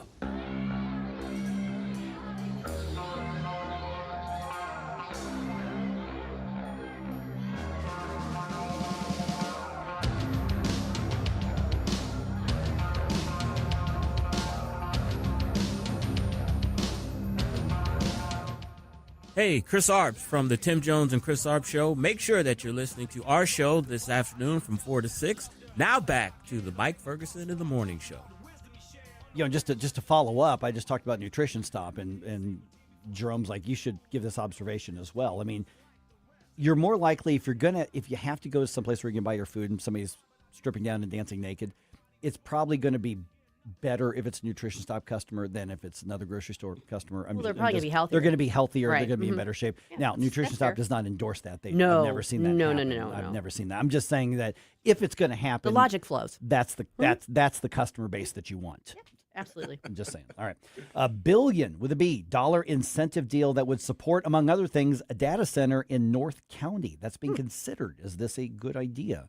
And the fight over gerrymandering in Virginia, not over just yet. We'll see where this goes. Cardinals heading back home after pretty much overall, I'd call this road trip pretty successful for them here. All right, 6:51 right now. Let's do the first news dump of the day here. Wake up, America. It all worked out. They got all the news. The morning news dump. Okay, so a data center is part of a proposed development in Ferguson, and city officials are thinking about an incentive package to make it happen. KMOV's Morgan Harris explains in this report that she filed last night. So when she refers to a meeting tomorrow, she's meaning actually today. Developing now, leaders in Ferguson are preparing to debate a set of tax incentives that could help bring major changes to the former Emerson campus. Tomorrow, a city council meeting is taking place for a second reading on a bill that could grant over $1 billion in tax breaks to a developer who is looking to turn the space into a tech hub and a data center. This comes after the plan passed a first reading earlier this week. Now, some residents have shared concerns about those possible tax breaks. Okay, so the meeting is tonight, and that's going to be at 7 o'clock. So you're talking huge money and huge incentives. But what's interesting is this is not just a data center. Like, for instance, the city of St. Louis is approving a data center plan to convert the Armory into a data center, which is frankly about all you can do with that thing at this point, based on where it is and the crime and all that kind of stuff. So that actually makes sense. Right. There. In Ferguson, the whole Emerson campus is, I mean, it's empty. And so they're talking about an entire tech hub and a data center as part of that tech hub. Now, I don't know the numbers as far as how many jobs are expected, but if the tax breaks are $1 billion, you're talking about a massive, massive investment in North County. Yeah. Now, I'm not wild about the I was going to say, I'm not wild about the tax setting aside the incentives and the corporate welfare here, Right. but you've got a campus that's pre-built. Yeah. Well, that'll be interesting to see. I mean, you know, we've seen tremendous pushback. Yeah. In some areas. So are you going to see that here? Yeah, there's. It sounds like there's mixed conversations happening in Ferguson, because if you're in Ferguson, especially over the last 10, 11 years, you're like, somebody please come invest in us. Right. You know, you've got a town that's got a lot of really nice people in it who've been screwed over by the international news headlines. Yes, big time. I'm still frustrated the Ferguson brewery closed. Some good food there, man. That was a good place. I've got good news. What you got? Good news. Oh, good news. Good, new brewing company is open in Ferguson. Oh, I've never been. Okay, well, field trip. After the show, field trip. Let's do it. All right. Okay, White House says Iran is on the brink of collapse, losing as much as $500 million a day as the U.S. Navy continues its blockade as opposed to the Iranian blockade in another part of the strait. Anyway, talks fell through this week after both sides didn't show up in Pakistan for peace talks, but the ceasefire at this point still holding from the U.S. Iran's still, like, shooting at people. The Republican Senator Ted Cruz was on Fox's Hannity last night, and he says Iran's going to be forced to shut down its oil wells if there's no deal made. Water seeps into the rock, and if you try to reopen them, production plummets. And so Iran is facing a permanent massive degradation of its ability to generate revenue, to generate income. Okay, so basically the story is very different depending on which perspective you hear from. Yes. You know, Iran basically saying, nope, we're not interested in talking, we're not interested in a deal, we're holding firm. The White House says they're about to collapse. Both of those things could be true at the same time. That could be true. I guess I'm going to look a little bit askance at people whose instinct is to believe Iran over our own leaders. I understand. Now, we should always be skeptical of our own government. Absolutely, I agree. I agree with that. But the fact that some people are so willing to accept Iranian propaganda and so unwilling to accept what comes out of the White House, I don't think is. I think that's maybe a jaded way of looking at things that's probably not serving you well. Yeah. Yeah, I mean, the best thing is look for truth and, you know, hold down. Frankly, the part of the Middle East, there's not a lot of truth that comes out of anything out there. I mean, yeah, some of this you're gonna have to wait and see kind of how it shakes out. But okay, so another angle to this, the Trump administration is extending the pause on sanctions, so releasing the sanctions on Russian oil. Despite Treasury Secretary Scott Bessent ruling it out days earlier, so he was going to say the sanctions were going back into place, and the White House says, nope, we're gonna continue to pause the sanctions. Right. It's a little confusing there. Speaking before a Senate subcommittee on Wednesday about President Trump's fiscal year budget request for the department, the Treasury Secretary defending the move to do basically Russia a favor. I was approached by more than 10 of the most vulnerable and poorest countries in terms of energy, and they ask us to extend that sanction, and it's only for 30 days. Okay, so critics are arguing Russia obviously is going to be profiting from the sanctions pause, which that makes sense. I mean, Sure. they're allowed to sell more stuff. Right. And so obviously they're going to continue to fund the war against their aggression against Ukraine. Yes. So I guess the question is like, what economic levers are being pulled into what Right. end? Again, I guess we have to see how it shakes out. All right, quick programming note. Riley Gaines is going to be on the show this morning at 8:05, and I'm sure you know she's the keynote speaker for this year's Missouri Right to Life Banquet. That's happening May 20th. That's going to be in St. Charles. Ticket information is at MissouriLife.org. All right, this is interesting. A judge says the mayor, not the state, gets to appoint St. Louis's next sheriff, but she cannot do it alone. So the case is a result of former Sheriff Alfred Loaded Dice Montgomery being removed from office last year.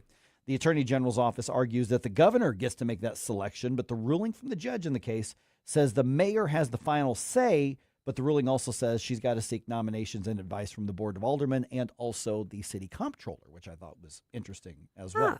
Yeah. Interesting. So, right now there's an interim sheriff who's in there, but there's some clarity to this. I don't think the state's going to fight this too hard.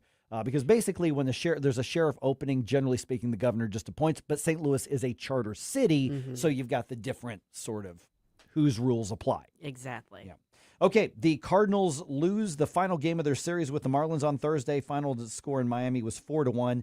Ivan Herrera's ninth-inning home run was the Redbirds' only run, and it was one of only 3 hits they got in the entire game. So that one was a little bit rough. So they lose the series. They won 1 game out of the series. Today's a travel day. The Cardinals start a series with the Mariners on Friday, so no game today. And the thing is that the Cardinals, after, of course, they swept the Astros, so pretty successful road trip. But the Cardinals have not been swept this season. They've won at least 1 game in every series. Hey there, Chris Cooper here, Serenity Wealth Management, your financial friend and host of the Serenity Wealth Now Show. I've got special guests joining me, Jim Brennan, this weekend with McKelvey Homes. We're going to talk a little bit about one of the biggest, most important American dreams we have, and that is home ownership. So tune in this Sunday and learn what it looks like to move up to McKelvey. Check us out Sunday mornings, 9 a.m., right here on NewsTalkSTL or on Serenity Wealth Now social media outlets. We'll see you then. Investment advice offered through Fortis Capital Advisors, LLC. What if Missouri eliminated its income tax entirely? Find out how at the Road to Zero Income Tax Town Hall. Hosted by NewsTalkSTL's own Mike Ferguson. Joined by Senator Nick Schroer and Representative Ben Keithley. Come ready with your questions and get the facts on the plan to phase out Missouri's income tax for good. Thursday, April 30th at the Lodge de Pere, presented by AFP Missouri and Mo Tax Relief Now. RSVP today at afpmissouri.com. That's afpmissouri.com. Hanson's Tree Service at hansonstree.com is your one-stop shop for expert insured tree care and more in the greater St. Louis region and at the Lake of the Ozarks. Visit hansonstree.com for 24/7 emergency tree care, grinding and land clearing, awesome organic mulch, green resource recycling, and more. Tim Jones here to tell you that whether you're dealing with old man winter at your home or business in the St. Louis region or preparing your lake home for spring, call Hanson's to help you out. No job too big or too small. Mention NewsTalk STL. Receive 10% off all tree care services. hansonstree.com, hansonstree.com. KLGY HD3 Clayton, K270BW Bellefonte, KNBS Bowling Green. This is News Talk STL at 1019, 94.1, and always streaming at NewsTalkSTL.com. News this hour from Town Hall. I'm Rich Thomason.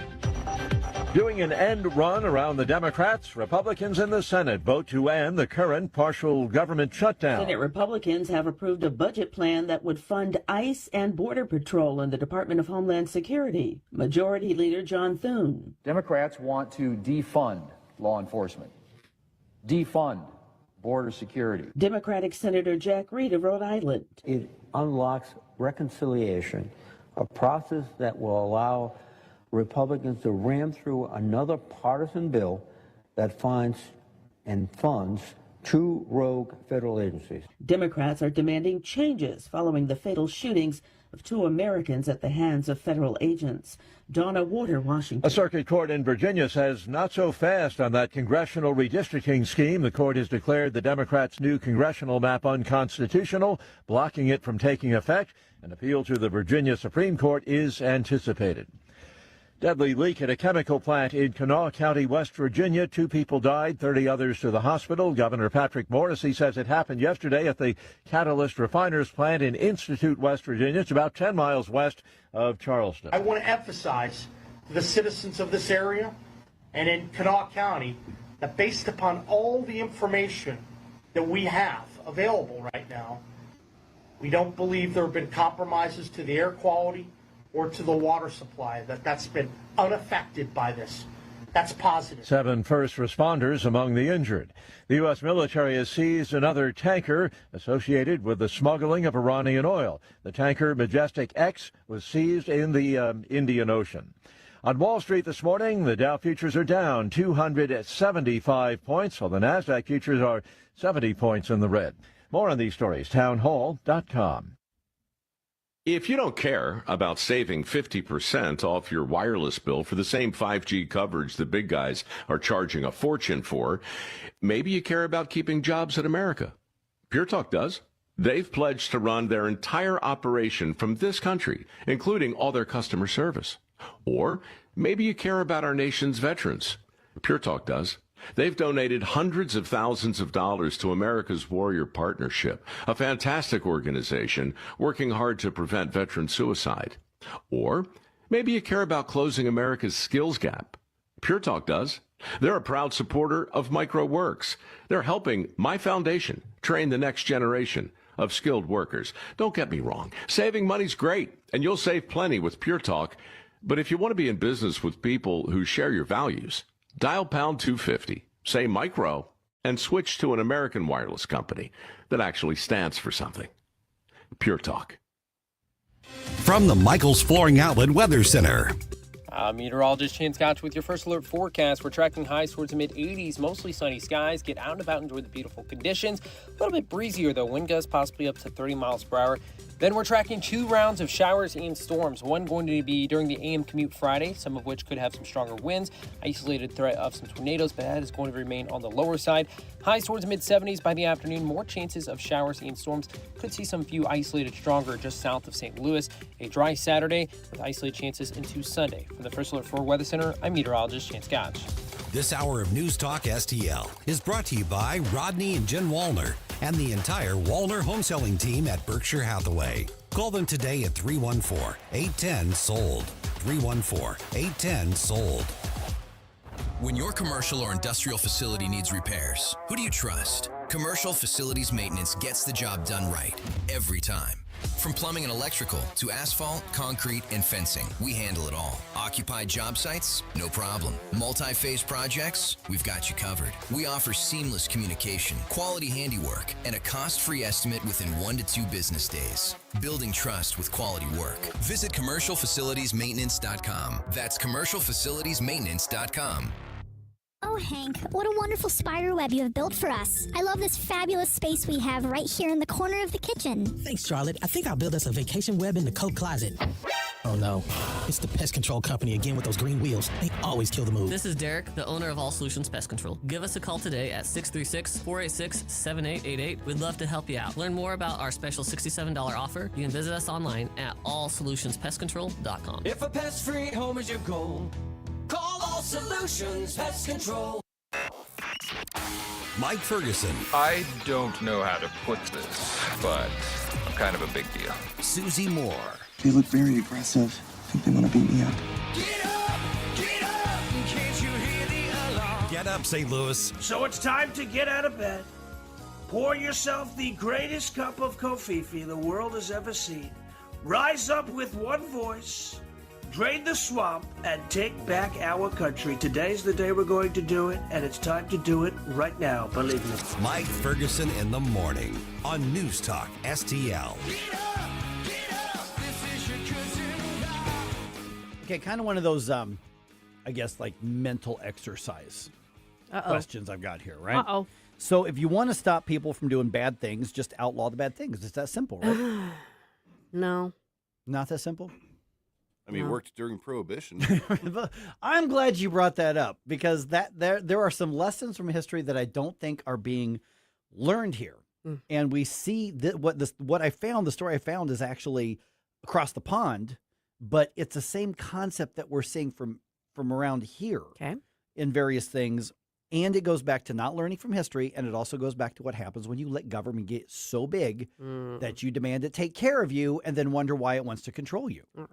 Okay, so across the pond here in Great Britain, they are implementing lifelong bans for tobacco products and these sort of smoking. So here's how it works: is we're talking, anywhere in the UK, this plan has already cleared Parliament, according to the BBC. And I did not realize that the king has to approve this. But apparently the king actually does something other than be in the tabloids. Then the various ministers there will be given new powers to regulate tobacco and vaping and any kind of nicotine product, according to the BBC article. And so this is going to apply in England, it's going to apply in Wales, it's going to apply in Scotland and Northern Ireland, so the whole UK. And so anybody born after January 1st, 2009 will never legally be able to buy cigarettes or any nicotine or tobacco products. So they're phasing in a complete ban. Wow. Yeah. Now, similar legislation was passed in the, you pronounce it Maldives or Maldives? Maldives, I think it's pronounced. Maldives. Yeah. Banned tobacco for anybody born in 2007 or later. New Zealand enacted the generational ban in 2021, although that was eventually overturned in their process. Mm-hmm. So, and there are other things about the laws here, bans vaping in cars if kids are in there and in playgrounds outside school, stuff that, okay, I mean, whatever, time, place, use kind of restrictions. But in this particular case, basically they're saying, okay, it's legal for adults to make this decision. You're grandfathered in. We're not going to take away the right for you to have the decision. We're just not going to let other people do it. And then eventually nobody's allowed nicotine or tobacco or anything like that because obviously it's bad for you.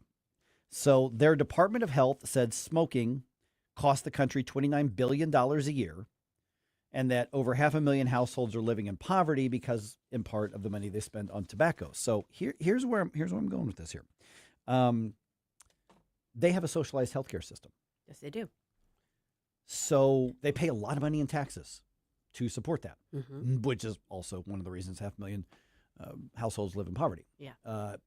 So there is a vested interest, and this was one of the complaints that we pushed back on Obamacare so much 10, 12 years ago, whatever that was, is that when the government is basically socializing the resources Mm-hmm. to provide something like this, that means that every single one of us has a financial investment in how you run your life. Right. And the government is the fulcrum point of this. So that means the government says, hey, you're costing everybody money. Government's going to make decisions for you in your life. So in the UK, it means an otherwise legal product, we're not going to allow you to buy it. Mm-hmm. Why? Because you're costing all of us money because we pay for your doctor and we pay for your services. Now, if you want to go to an extreme level, look what's happening in Canada right now. Yeah. The thing that we were told on the right would never happen, stop being so hyperbolic, stop lying, there's never going to be a death panel. There are death panels. Yeah. Or decision makers. You're really sick. You're going to cost a lot of money. How about we just let you go peacefully? We can make it real painless. Mm-hmm. That's actually happening in Canada right now. Right. And so when I saw this, people wanted to debate, I have a right to buy it or not buy it, and it's not fair for some. And that's all true. But I kept looking back going, the bigger picture here is that when you give the government, you demand the government provide something for everybody in this socialized central system, you don't realize you're also insisting that government take the control and the ownership to steward it. Right. Right. You're ceding all that authority to them. Yeah. Yeah. And I mean, kind of circling back to how we started things, like, is it too far gone? Is there anything that they can do, particularly in the UK to wrest some of that control back? I don't know. Doesn't really seem like it. I think it's very hard to make the argument, as much as we bristle, particularly here in the U.S., where we still have this kind of, fondness for liberty and, Mm-hmm. and freedom. At least in concept. And, yeah. But what is the argument in Great Britain that the government isn't able to do this? That they're not able to do the pushback against it? I mean, is there one? Well, the pushback is I'm an adult. I have the right to smoke or vape if I want to. Yeah, but do you? They don't. That's what I'm saying. That's right. Like, I mean, I don't think they have the ability to fight this. Because, once Parliament says so and the king says so and the ministers say so, they have a lot. I mean, like complete control. And, I've spent a little time in the UK, not a lot, but a little bit, enough to strike up a bunch of conversations. They really do have a different mindset. I mean, they get mad at their government too, like everybody else does. I mean, we get that. But they accept as a way of life government making these decisions in ways that a lot of Americans don't. Right. And, so they'll debate policy and, all that kind of stuff. But they have a different view of government because they have a socialized system. They assume government in a parental role, and then they get mad at what should mom and dad do. Whereas we say government shouldn't be mom or dad. Well, given all of that, and given that this is a sort of a phase-out situation as opposed to a straight-out prohibition, so that people that are being prevented from participating in this aren't people who've already gotten used to using it and gotten theoretically addicted to, whether it's psychological or physiologically. I'm not sure that it's not going to work.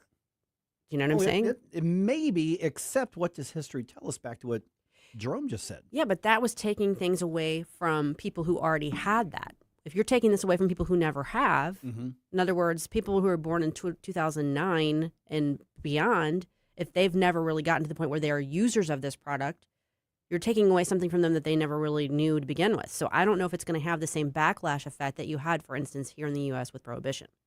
Well, I mean, this might be a more extreme case, but fentanyl started off as a prescription opioid to help people that were going through different surgeries, and it's a major killer of minors. Right. People that have not had medical treatments, but yet it's still rampant in our streets. So I don't think that the idea that just because somebody has not had the chance to become addicted to something does not mean that banning it is going to prevent people from underground market type things happening that would get them hooked. And I mean, I've gone through nicotine withdrawal a couple times. Sure. You want to see some bad times, go on an airplane that's a very long flight and see how they act when they're getting antsy. So no, and that's a fair point as far as particularly if it's still available, if the supply is still there, if it's still plentiful, are you going to really be able to keep younger people from accessing it? No, that's a fair question. But my sense is there's a distinction between taking away a product from people who are already using it legally and able to versus making it no longer available for people who never were legally able to use it to begin with. Do you know what I'm saying? Like there's not that connection. There's not that, affinity for it necessarily. I think that this is probably going to be more effective than straight out prohibition. If the UK, but it is prohibition though. Okay. It is, but it's phased in prohibition. My point is they're not taking tobacco away from people who are already legal users of it. Correct. Yeah, and some of the stores are like, hey, you're killing us here. Right. So that's part of the pushback is like, we built businesses partially on this, and the government's like, we don't care. They don't care. I just don't think that their government's strong enough to enforce this the way that they think that they're going to. They can come arrest you for saying the wrong thing online. I was going to say, we're broadcasting worldwide online. Did I just commit a crime? Yes. Pretty much every day we do. Sorry, King Chuck. Sorry, King Chuck. But no, so guns have been completely banned unless you are like one of the 10 people that can possibly get a license for it, and yet there are still shootings in the UK.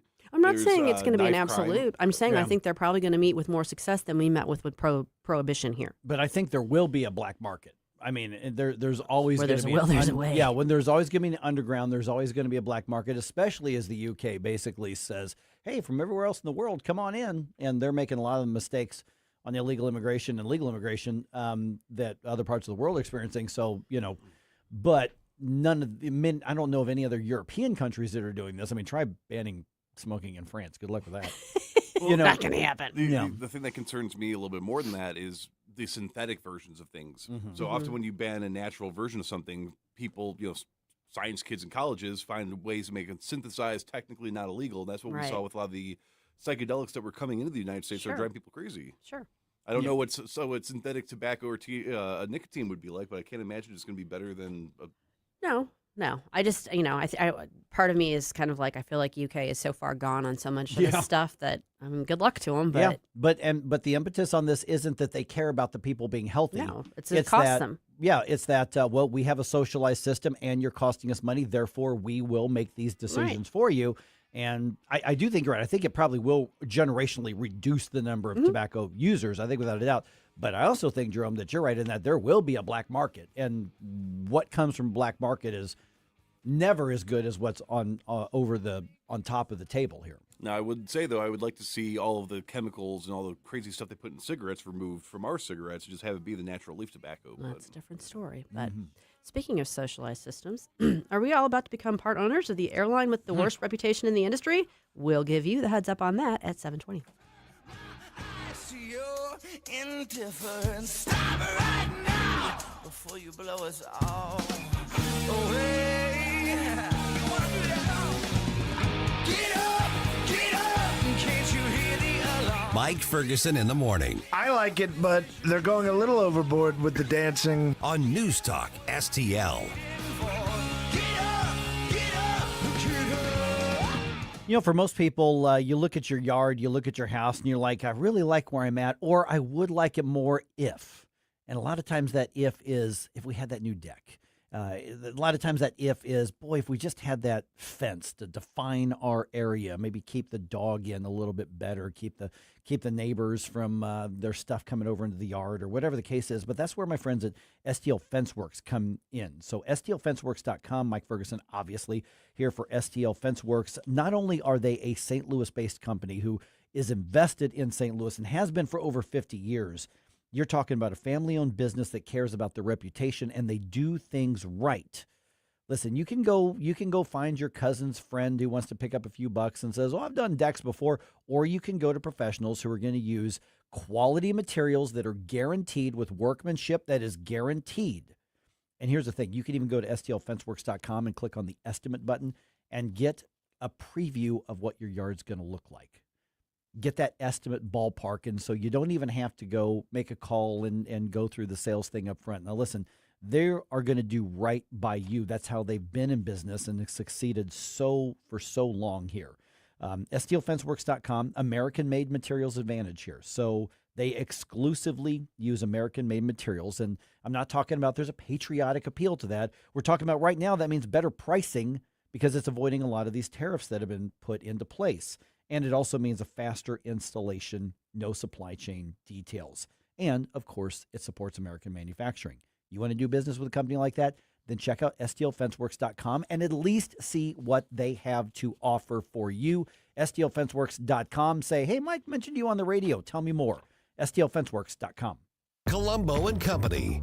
3 weeks to go in the 2026 Missouri legislative session, and it finally looks like we're making progress. We'll get an update Thursday with Senator Nick Schroer, plus Virginia Kruta from the Daily Wire, and Dr. Randy Tobler. Live and local weekdays at 2 on News Talk STL. Concerned about the condition of your windows driving up your energy bills?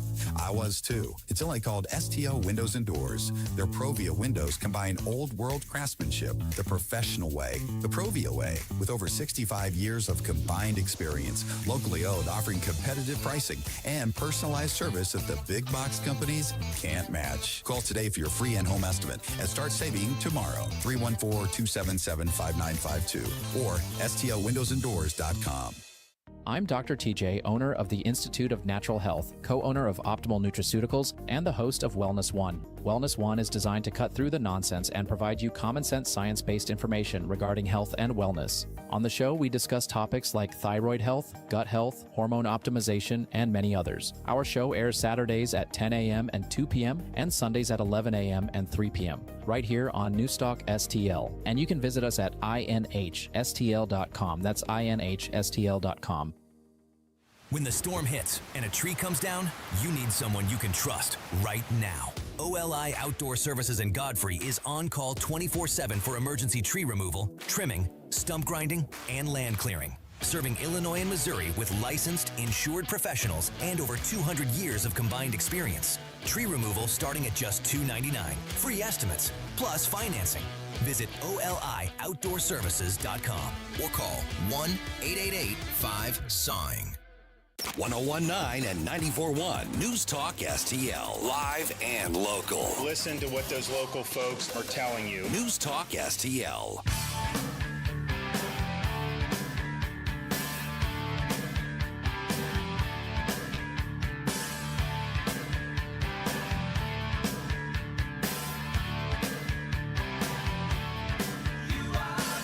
Bill O'Reilly here. Check out the O'Reilly Update this afternoon at 3:45. Right now, it's back to Mike Ferguson in the morning on News Talk STL. It's a lot of stuff that's in the news is kind of we've got a theme today. Socialism's bad. Yes. I'm like, it just kind of dawned on me. I'm just getting the stuff that's in the news and what's, I think, interesting out there. Socialism's bad, everybody. I'll take naked dancers at Aldi's over socialism. But here's the thing. What if the socialism is by our team? No. Is it better if it's got an R behind it? No. Okay. Oh, of course it's better. Yeah. So here's what's going on. Congratulations, everybody. We, as you may have forgotten, we're all part owners of Intel. Because the government decided to buy a bunch of Intel. Yeah.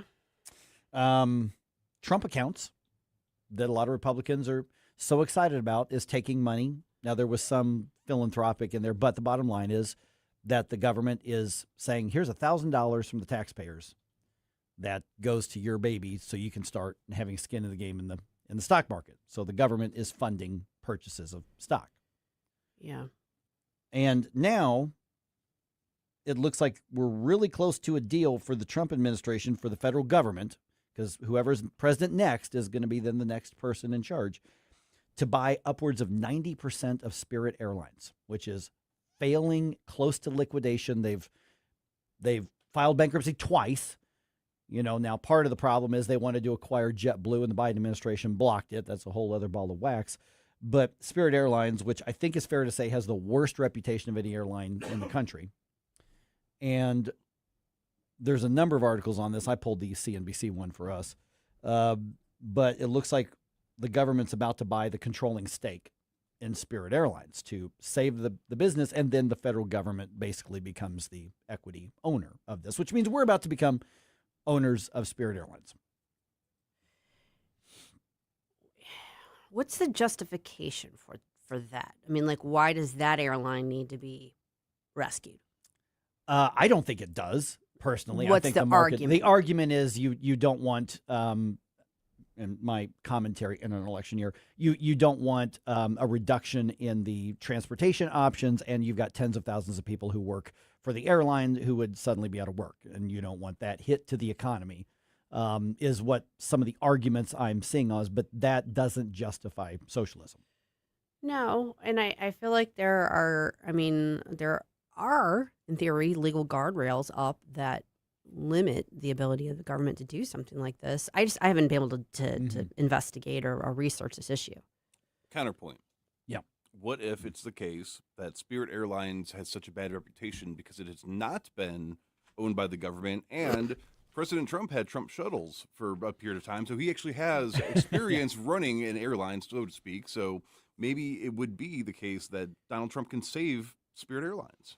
I don't think if Donald Trump wants to save Spirit Airlines, then at the end of his term, and he's a private citizen, he can invest in it and save Spirit Airlines. It's not his job to take my money to save any particular business. It's not the government's role to do this. This literally is socialism. I agree with that. I'm trying to, again, I haven't had a chance to research this, but I would like to know what legal justification the government is relying on to say, yeah, this is appropriate and legal for us to do. Yeah, because we're talking about a $500 million cash flow into Spirit Airlines from the Treasury is what we're talking about. And the story describes it as an advanced talks for financing package. So the deal would include $500 million in financing from the government, which then would provide a path to give the government an equity stake in the carrier, and the people who, basically it's some people who say, okay, we're part of the deal, the anonymous, we're not authorized to speak, but then there's others who are quoting the president who's confirming that this is happening. He has been in the Wall Street Journal confirmed to say that this is happening here. So the business reasons you see there, White House spokesman Kush Desai said in a statement to CNBC, Spirit Airlines would be on a much firmer financial footing had the Biden administration not recklessly blocked the airline's merger with JetBlue. The Trump administration continues to monitor the situation and overall health of the U.S. aviation industry that millions of Americans rely on every day for essential travel and their livelihoods, because they're basically close to the liquidation point. President Trump hinted at the aid on Tuesday, telling CNBC's Squawk Box Spirit's in trouble, and I'd love somebody to buy Spirit. It's $14,000 jobs. Maybe the federal government should help that one out. No. I agree with you. Mm-hmm. Okay, real quick, Susie. Yeah. Philosophically speaking, though, could it not be the case that there can be some good done for the market by having at least one of something controlled by the government as a baseline for everybody else to have to No. get? Why not? No. Because you're not in the market then. No, just like New York City shouldn't be in the business of running grocery stores, the federal government shouldn't be in the business of running businesses. Or apartments or anything like Right. that. Well- The answer is no, because what happens right now, if the federal government buys Spirit Airlines, then does it become your patriotic duty to fly Spirit even though they suck? Because if you fly Delta or Southwest, you are now literally working against your own financial Competition. interest. Well, it's not going to suck this time because Trump's going to fix it. Yeah. Jerome, come on now.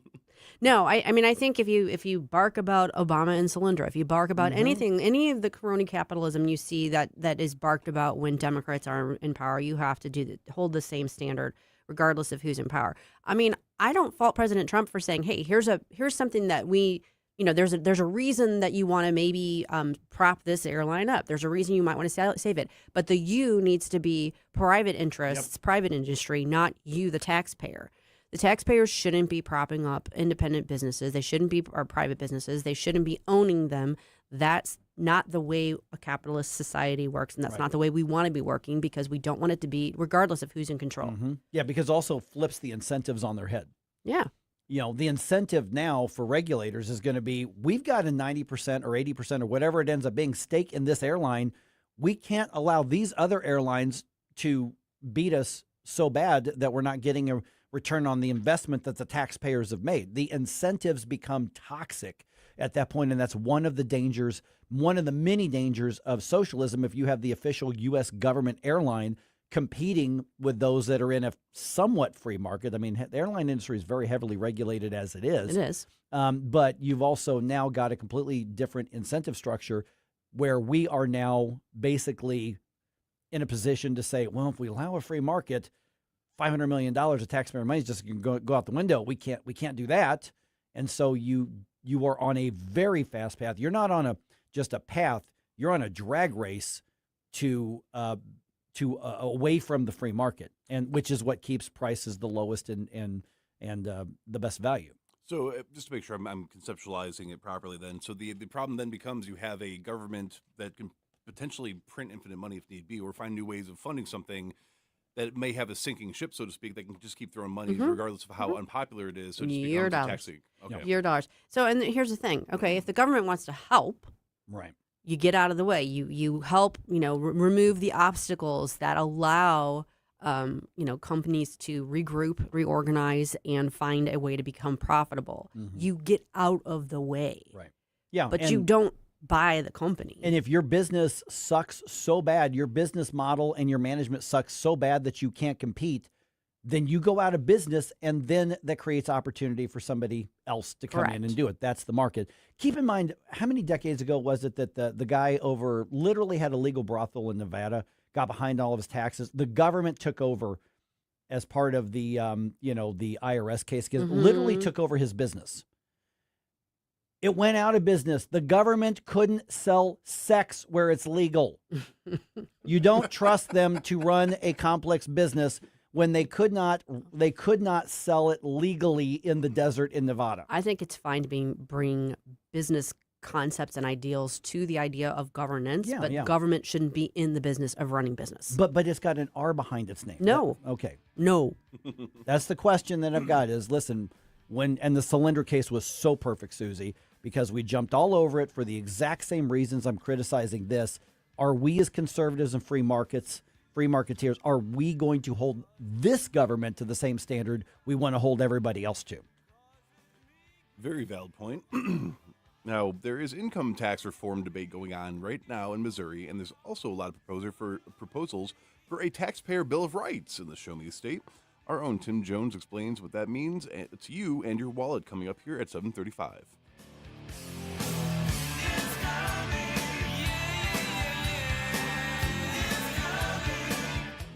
Mike Ferguson in the morning. People talk about federal money as if it falls from heaven. You know, we thank heaven for it, but it came out of people's pockets. On NewsTalk STL. From the Michaels Flooring Outlet Weather Center. Meteorologist Chan Scotch with your first alert forecast. We're tracking highs towards the mid-80s, mostly sunny skies. Get out and about, enjoy the beautiful conditions. A little bit breezier, though. Wind gusts possibly up to 30 miles per hour. Then we're tracking 2 rounds of showers and storms. One going to be during the AM commute Friday, some of which could have some stronger winds. Isolated threat of some tornadoes, but that is going to remain on the lower side. Highs towards the mid-70s by the afternoon. More chances of showers and storms. Could see some few isolated stronger just south of St. Louis. A dry Saturday with isolated chances into Sunday. From the First Alert 4 Weather Center, I'm meteorologist Chance Scott. John Beal Roofing reminds you we are in the stormy season, and that means if you have even the smallest leak in your roof, you could soon have a much bigger issue. Call the John Bill to make sure that your biggest investment is protected. That call can save you major dollars. If you do get hit during a storm, John Bill has a rapid response team. Call 1-800-NEW-ROOF. 1-800-NEW-ROOF. 1-800-NEW-ROOF, John Bill. Larry Connor's commentary, brought to you by Vincent's Jewelers, offering a wide selection of jewelry, including lab-grown diamonds, affordable earrings, bracelets, necklaces, and rings, up to 75% off their natural counterparts. Visit VincentsJewelers.com. This is Larry Connor's commentary on News Talk STL. I truly believe if you're accused of something, may be charged with a crime, despite all the facts you're innocent until proven guilty. Yet there are times when my faith is truly tested. Perfect latest example, Florida Congresswoman Sheila McCormick. Make that former Congresswoman, she's resigned, saying she's facing a witch hunt, but is resigning in the best interest of those who put her in office. A grand jury indictment involving $5 million against her. Allegedly, she and her family health care service during COVID got $5 million of FEMA overpayment. They allegedly got a tax accountant to help hide the money, allegedly gave some to family and friends, who allegedly funneled it back to her. And she allegedly used a lot of it to buy jewelry and whatever else she wanted. The thing about this kind of investigation, there's a paper trail of where the money went and how it was used. Of course, all of this could be trumped up, no pun intended, trumped up against her. But those numbers, that documentation, well, at this point, she is still innocent. But if convicted, faces 50 years in prison. Did the witch hunt catch a witch? Allegedly catch a witch? Get more Larry Connors on Larry Connors USA. Tonight at 6 on News Talk STL. Your business moves fast. PRI Global keeps it moving smarter for almost 30 years, delivering top tech talent to help companies grow stronger, custom applications, simplifying your operations, securing your data, modernizing your business from the cloud up. And with Prismatic, you're going to get real-time insights, automated workflows, people, process, platform. PRI Global delivers all three. PRIGlobal.com. Tony Colombo here for Gutter Pros and Exteriors, your all-in-one service team that brings years of experience and quality that's affordable right to your doorstep. Christine and I discovered Gutter Pros and Exteriors when we bought our home and inherited a gutter problem. And they've also repaired siding damage on our home because along with gutter repair, gutter installation, and leaf protection, the Gutter Pros team are also the best for repairing other exterior damage, including fascia, soffit, and all siding repair and installation. Learn about all the ways Gutter Pros and Exteriors can help your home or business right now at gutterpros.com. License number GL250000615. Hey, it's good to hear you. Hey, Dad, isn't it good to see ya? Yep, but with smoke alarms, we need to hear them. If one alarm is downstairs, you might not hear it upstairs. At school, everyone hears the fire alarm. That's why we install hardwired smoke alarms that all go off together, just like school. Smoke alarms done the right way. Green is always grasser at grasserhomeservices.com. All the information I need on the drive to work. Mike Ferguson in the morning. I keep it on throughout the day, whether it's local, national, or something big that's happening overseas. News, analysis, and opinion. St. Louis is #1 for conservative talk. News Talk STL.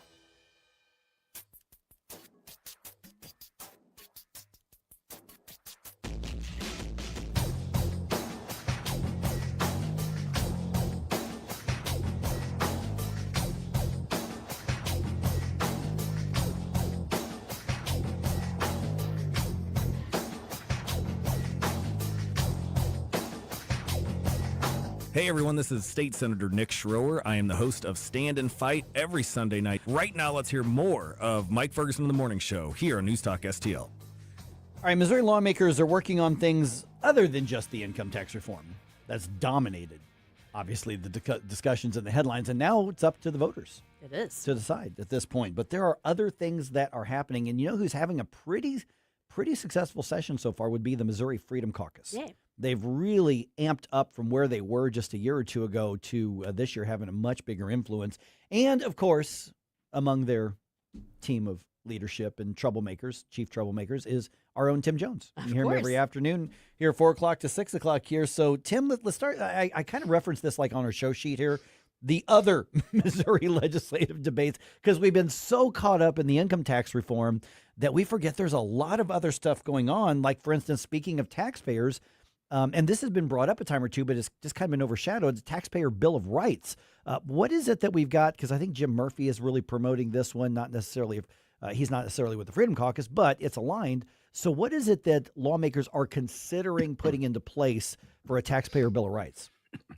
Well, good morning, Mike, Susie, Jerome. Thanks for having me back today. Yeah, I mean, the Freedom Caucus has become the force that the legislature has to go through and make sure that it is supportive of efforts in order to get legislation passed. And the people in the Freedom Caucus are the ones leading the most conservative legislation. When you look at folks like Ben Keithley in the House and Nick Schroer in the Senate, our chair and our vice chair, and the other members, they're the ones that are either championing or helping move these biggest, most historical bills. Mike, some of these we haven't seen in over a decade. There is a Republican renaissance going on, and I don't think it's an accident that it coincides with the evolution of an organized Freedom Caucus in our state. There's 15 Freedom Caucuses now across the country, and we are finally seeing the return of things like the Taxpayer Bill of Rights. We call it TABOR. That's the acronym for short, Taxpayer Bill of Rights. It's something that I haven't seen actively move this far in the legislature since I was there. When I was a younger legislator, when I had first entered the building, there was a guy named Alan Isett, who you all may remember. He was the budget chairman eventually. He was from our region here, from Wildwood, Missouri. One of the most brilliant budget chairmen we ever had. Great guy, conservative guy. And he used to file the Taxpayer Bill of Rights every year. And I'll tell you, we in the House, we passed it. Same problem then, unfortunately, same problem now. We're having sticking points in the Senate on this. I don't know what it is with the big spenders in the Senate who don't want to who want to protect government spending more than having the people keep the money in their pockets. TABOR is a great concept, and where it's most seen. It's actually it's been instilled in the Colorado Constitution many decades ago. And as goofy and as nutty and as left as Colorado has turned because of the guardrails of the Taxpayer Bill of Rights that are still in the Colorado Constitution from when Republicans and conservatives put it in there a long time ago, that has protected Colorado from completely going off the deep end. Now, unfortunately, Mike, the left goes after TABOR every single election cycle, and they have been chipping away at it. And I'm really afraid that at some point it is going to crumble and fall, because you can only attack something so much and give it 1,000 cuts before it eventually goes away. But the Taxpayer Bill of Rights basically is the the ultimate throttle on government spending. And it says, and I'm really simplifying this, but for 7:30 in the morning, but it says that if you have excess revenues, you have to return those revenues in some way to the people, right? So you either pay down debt if your government has that, or you can lower the tax rate, or in the state of Colorado, you know what this is why TABOR has survived there so long. The Coloradans literally get a check in the mail when there's excess government revenues. You can imagine nobody wants that to go away, right? It is an automatic refund. Now, it's a shame it has to be a refund in the first place versus having the taxation occur, the legalized theft that we always talk about. But at least they're giving it back because they have to. And so the Taxpayer Bill of Rights is an idea. It is not a new idea. It's a great old idea that should be instilled in every state. And you know why you don't see it in every state? Because even in red states, a lot of Republican governors, they don't want that throttle on their discretionary spending. They want to be able to decide what to do with the people's money, Republicans or Democrats. So I would say, and for those who criticize the Republican legislature in Missouri or anywhere else where they say, you guys have been in power for 20 years and, what have you done?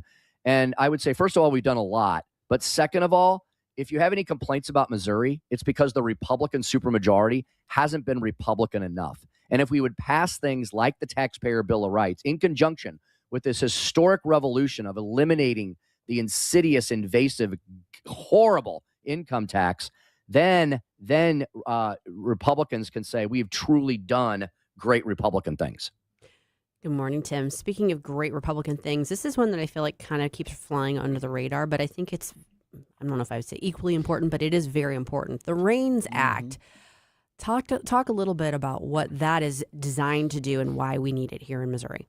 Yeah, another great question, Susie. So these two concepts and several others have something in common. When you're talking about a taxpayer bill of rights, right, making sure that there's a throttle on government spending, and if there is excess spending, it goes back to the taxpayers. When you're talking about things like the REINS Act, that is a regulatory throttle that gives additional legislative oversight over the regulatory agencies. I think it should automatically just be there in the first place, right? Because the agencies are not elected. The bureaucrats are appointed by the representatives who are elected or by the governor who is elected, right? And so we've gotten in this upside down world, definitely on the federal level, but even on the state level, where career bureaucrats somehow get the notion that because they've been there longer than the elected officials, that they're the ones that should be making all the decisions. They're the ones that should be deciding the spending amounts. They're the ones that should be deciding all the rule making when a legislature passes a statute. Oh, don't worry, we'll take it from here. We think we know what you mean. REINS resets the apple cart and says that when you have certain levels of government spending, that allows additional oversight from the actual elected legislators. So the two things these things have in common are what? It puts the elected representatives and senators into a higher position than the bureaucracy, right? And that's why the bureaucracy and the administration always pushes back on these things. They don't want to concede that power, but they shouldn't have had it ever in the first place. We're visiting with Tim Jones here every afternoon, 4 o'clock to 6 o'clock. And Tim, here in a couple minutes, I want to get a preview of what's coming up on the Freedom Caucus radio show, which, of course, is based out of here in News Talk STL. A couple other things. We don't have time to get to everything that I was texting about, but we've got Amendment 3 coming up, the good Amendment 3 that we want to get passed. And when I saw the notes that you sent me about the Born Alive Protection Act, of course, we're going to talk to Riley Gaines here in about 20 minutes or so on the program. This is crucial to so much of what we do in the state and so much of what we do in the conservative movement. Where is the Born Alive Protection Act right now in the process? This should be a no-brainer for anybody who's got an R behind their name. It should be a no-brainer for anybody who's got a D behind their name. But where is that in the process right now? And it also shows why Amendment 3 is so important. Yeah, Mike, all of these pieces of legislation, all of these legislative vehicles, they're all sitting in the Senate, our state Senate, waiting to be passed. So if people are running around this morning and trying to listen to what I'm saying and trying to take pieces from it, one thing, call your state senators, email your state senators, tweet at your state senators, and tell them to pass these things. We're very critical of the legislature, as they should be year in and year out. But when they do accomplish things, we should point that out and give them credit where it is absolutely due. The Missouri House had a historic year this year. Again, I say one of the best years in maybe a decade. They moved the historic revolution of eliminating our income tax and updating our 1930s tax code all the way across the finish line. That started in the House. It finished in the House. They have the Taxpayer Bill of Rights that they passed out weeks ago, sitting in the Senate. They have the REINS Act passed out of the House, sitting in the Senate. The Born Alive Act was the first bill passed out of the House in January or February. Very proud of my own state representative, my sister from another mother, Holly Jones. She was a champion for that bill, member of the Freedom Caucus. That was passed, Mike, it was like the first 6 weeks. It was the first bill the House passed. The Senate has yet to pick that up. This is a common sense measure. And for all the, abortion on demand people out there, get out of your talking point zone for a moment and realize this is separate and apart from the abortion debate. This is for babies who are born alive. Okay. That's exactly the name of the bill is what it is. It's not the opposite, like what, most leftist legislation is, right? This is something that Congresswoman Ann Wagner has championed on the federal level, and the states need to implement it as well. If a child is born alive after a botched abortion, what a horrific thing, then this statute, if this bill, if passed and becomes law, says that measures must be taken to ensure the continued life of the child. Why wouldn't we do that? Have we become such a barbaric society that we can't even acknowledge that? But Mike, unfortunately, the leftists, the Democrats, I believe, all voted against this in the Missouri House, and they won't even bring it up in the Senate. I don't understand. I don't understand that at all. All these discussions we're having about taxation, regulation, litigation, blah, blah, blah, they're all important, all incredibly important. But we don't get to have them unless we don't have future taxpayers, future people, future lives, supporting the state of Missouri. If the state ends up eliminating itself, the state no longer exists. So life is the number one priority. Yes, Amendment 3, the new good Amendment 3, will be on the ballot later this year. That is a yes vote. But wouldn't it be great to it would have been great to have a bipartisan vote on something called the Born Alive Act, but apparently the leftists these days are so far gone. They're beyond salvation. But that Born Alive Act is sitting in the state Senate, ready to go. The TABOR, the Taxpayer Bill of Rights, the REINS Act. There's another proposal to do what Bill Clinton and Newt Gingrich did back in the 90s, to have work requirements for Medicaid, for welfare. That's sitting in the Senate, already passed by the House. So we've got 3 weeks to go. I don't know what they're going to do, because they actually finished the budget last night, and praise God Almighty, Mike, they actually passed a smaller budget. They kind of had to this year. There wasn't much cash to go around, but at least they did that. And the Freedom Caucus helped get that done. So the next 3 weeks are going to be occupied with what? I hope just not wasting the people's time and money. How about pass some of these things that we just discussed this morning? They're all great legislation. They're all, and not only are they all Republican, they're all good for Missourians, period, the end, no matter what your political philosophy is. All right, Tim Jones, of course, here every afternoon, 4 o'clock to 6 o'clock. What's coming up on the Freedom Caucus radio show? And we're just a little over time, so what do we got coming up this weekend? Yeah, we're going to be speaking with Justin Heap, who is a former Arizona Freedom Caucus member, and he's now the recorder.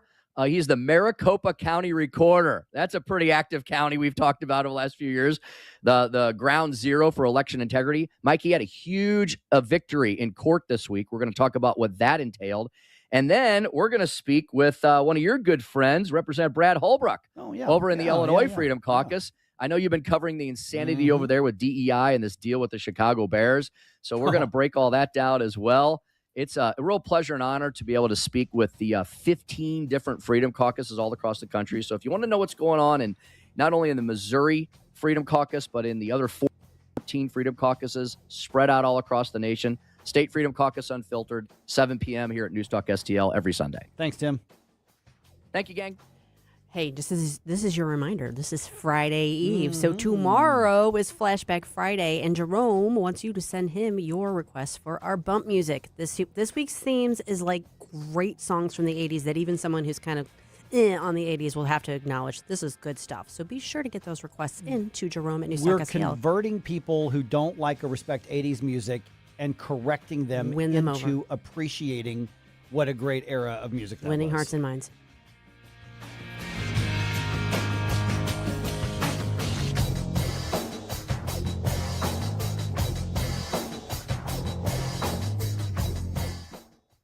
You have heard me talk about Window World before. They are one of only 2 replacement windows with the Good Housekeeping seal of approval, and they're ranked number 1 in the country for number of windows sold by Qualified Remodeler magazine. They've been doing this for over 20 years. They've been helping improve the look and energy efficiency of more than 80,000 homes right here in St. Louis, and the St. Louis location has been owned, operated, and managed by born and raised St. Louisans for more than 23 years. If you've been thinking about new windows, you can call today for a free home estimate at 1-800-GET-WINDOWS. What I like about Window World is the product itself. Their windows are durable, they're secure, they're energy efficient, and they are built with double strength glass that you don't typically see in replacement windows. And you're covered with a lifetime warranty that includes parts, glass, breakage, and labor. That's a big deal. They don't just do windows either. Window World can also help with siding and doors, basically everything on your exterior except a roof or garage door. And here's something a lot of companies don't offer. Their customer service team is available 7 days a week, yes, including weekends. And it shows. Over half of their appointments come from repeat customers or referrals, which tells you a lot about their commitment to customer service. They're also very big in the community. They've raised over $4 million over the years for charities like Action for Autism and St. Jude, and they're the preferred window of your St. Louis Blues. Right now, they're offering 36 months, same as cash financing with approved credit. So if you've been putting it off, now is a great time to act. Call Window World at 1-800-GET-WINDOWS. Life's legal challenges deserve experienced representation. For over 15 years, Cole Combs Attorney at Law has been serving St. Charles and surrounding counties with comprehensive legal expertise. From tax preparation and estate planning to family law and criminal defense, Cole delivers personalized solutions for your unique situation. You have traffic tickets, need a business formation, real estate matters, one call will handle it all. Cole O. Combs Attorney at Law. Call 636-949-0010 extension 3 today or visit colecombs-law.com. Ever feel like just a number in a waiting room? Hi, I'm Shannon Tribune, Director of Operations with Body of Health Direct Primary Care. Navigating the medical system can be a maze of stress. I'm your personal guide at Body of Health. I handle the messy parts of medical care, the logistics and complex coordination, both in and outside our walls, so you and Dr. Tobler, that's my dad, can focus on what matters most, your health. At Body of Health, you're not just a patient, you're part of the family, because that's healthcare the way it ought to be. To learn more, schedule a discovery call at bodyofhealth.com. A Disney cruise is no ordinary vacation. It's an adventure, a fairy tale, a dream. Step aboard and discover where favorite Disney characters meet fun for the whole family, where total rest and relaxation meet the ultimate escape and excitement, where a dream vacation meets a magical cruise. Only on Disney Cruise Line, where magic meets the sea. Magic Expeditions will make planning your Disney cruise easy. Reach out at magicexpeditions.com.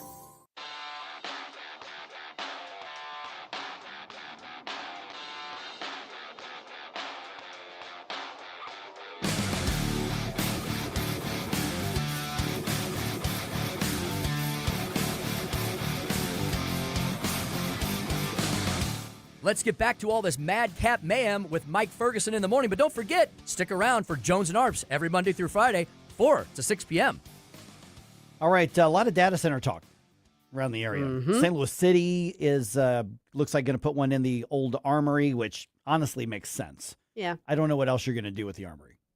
Yeah. And there's one in North County as well. And it could be involving a $1 billion incentive deal from the local government. That sounds like a pretty big deal. With a B, yes. So among other things, the data centers coming to North County, or could be coming to North County. Is it a good plan? I got a few basic details for you here. Fight over gerrymandering in Virginia. Not over yet. Nope. We'll see where it goes. Cardinals heading back home after their road trip, which I would say was a pretty successful road trip overall. That's fair. Yeah, all right, 7:53 right now. Let's do another news dump. The Morning News Dump. Are you joking? Is this a joke? Listen, folks, the Morning News Dump.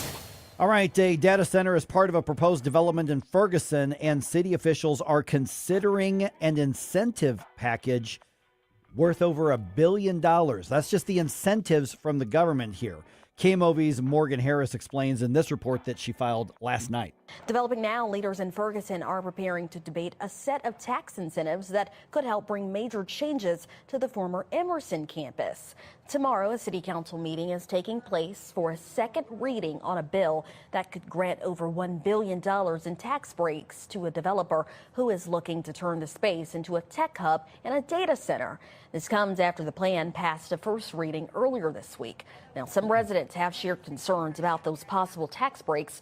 Okay, so when she filed that, she said the meeting tomorrow, she filed that last night. So we're talking about the meeting tonight, which starts at 7 o'clock. And we're talking about $1 billion in tax incentives, which I am not obviously wild about the government cronyism, but it is interesting here that you've got the old Emerson campus, which is empty. And so they're talking about a tech hub. And if there's any part of the metro that needs private investment, it would be North County. Yeah. And now this is not entirely private investment if you've got an incentive tax structure. But if I'm on the city council of Ferguson or Board of Aldermen, and you got people yelling about a data center, you're looking at an entire tech campus. Yeah. You may see them stand up and go, no, hold on.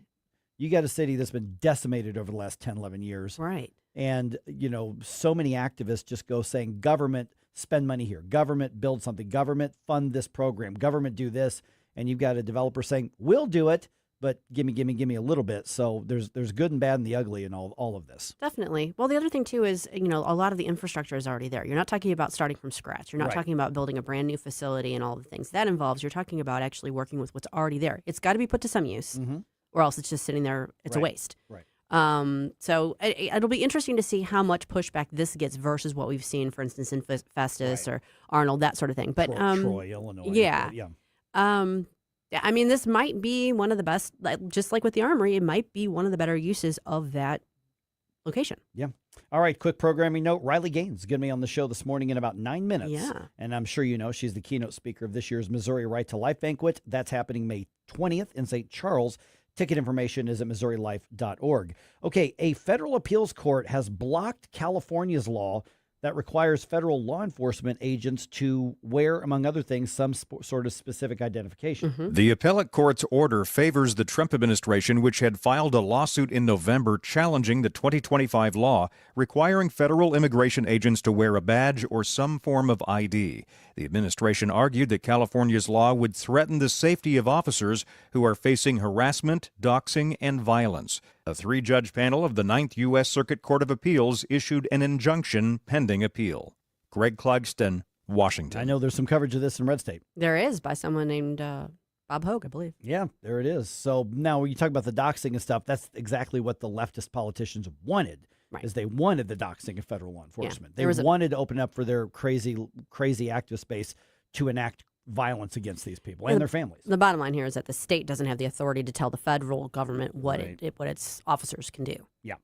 All right. A judge says the mayor, not the state, gets to appoint St. Louis's next sheriff, but she cannot do it alone.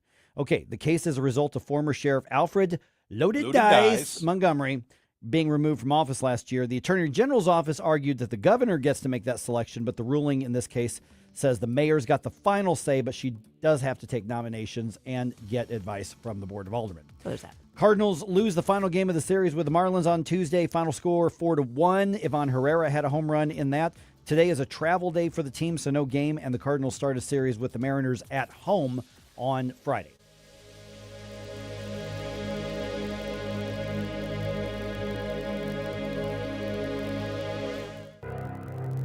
It's not pleasant to hear it, but Missouri is falling behind in its spending of state tax dollars, education, and health care.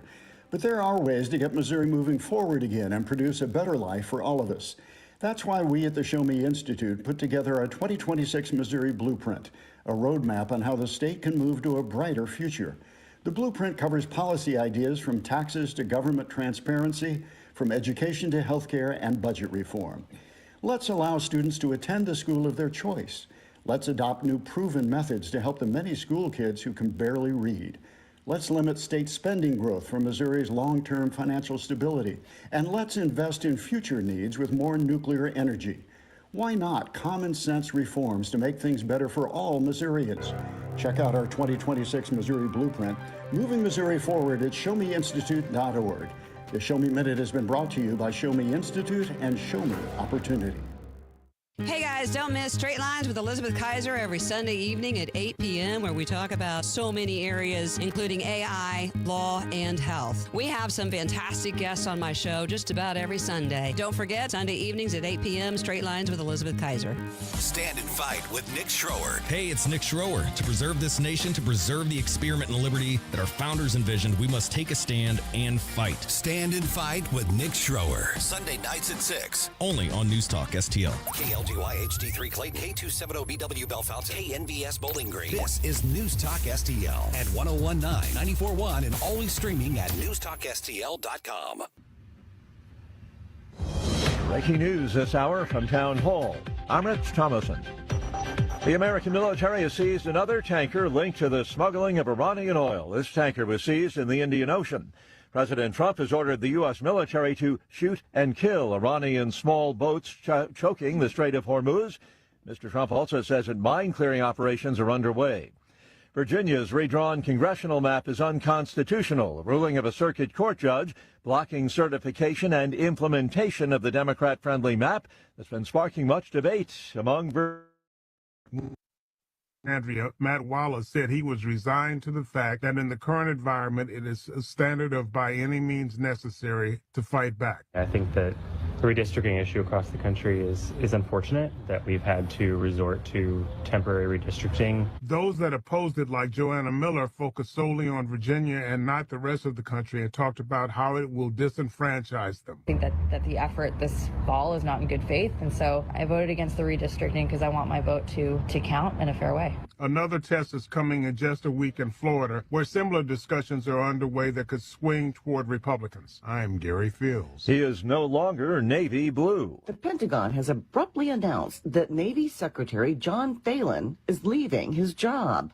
Phelan is the first head of a military service to depart during President Donald Trump's second term. But it's just the latest in a series of shakeups of top leadership at the Pentagon, coming just weeks after Defense Secretary Pete Hegseth fired the Army's top uniformed officer, General Randy George. Correspondent Lisa Dwyer.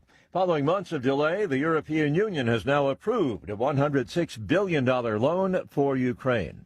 On Wall Street, ahead of this morning's opening bell, Dow futures down 272 points, NASDAQ futures off 80. More on these stories at townhall.com.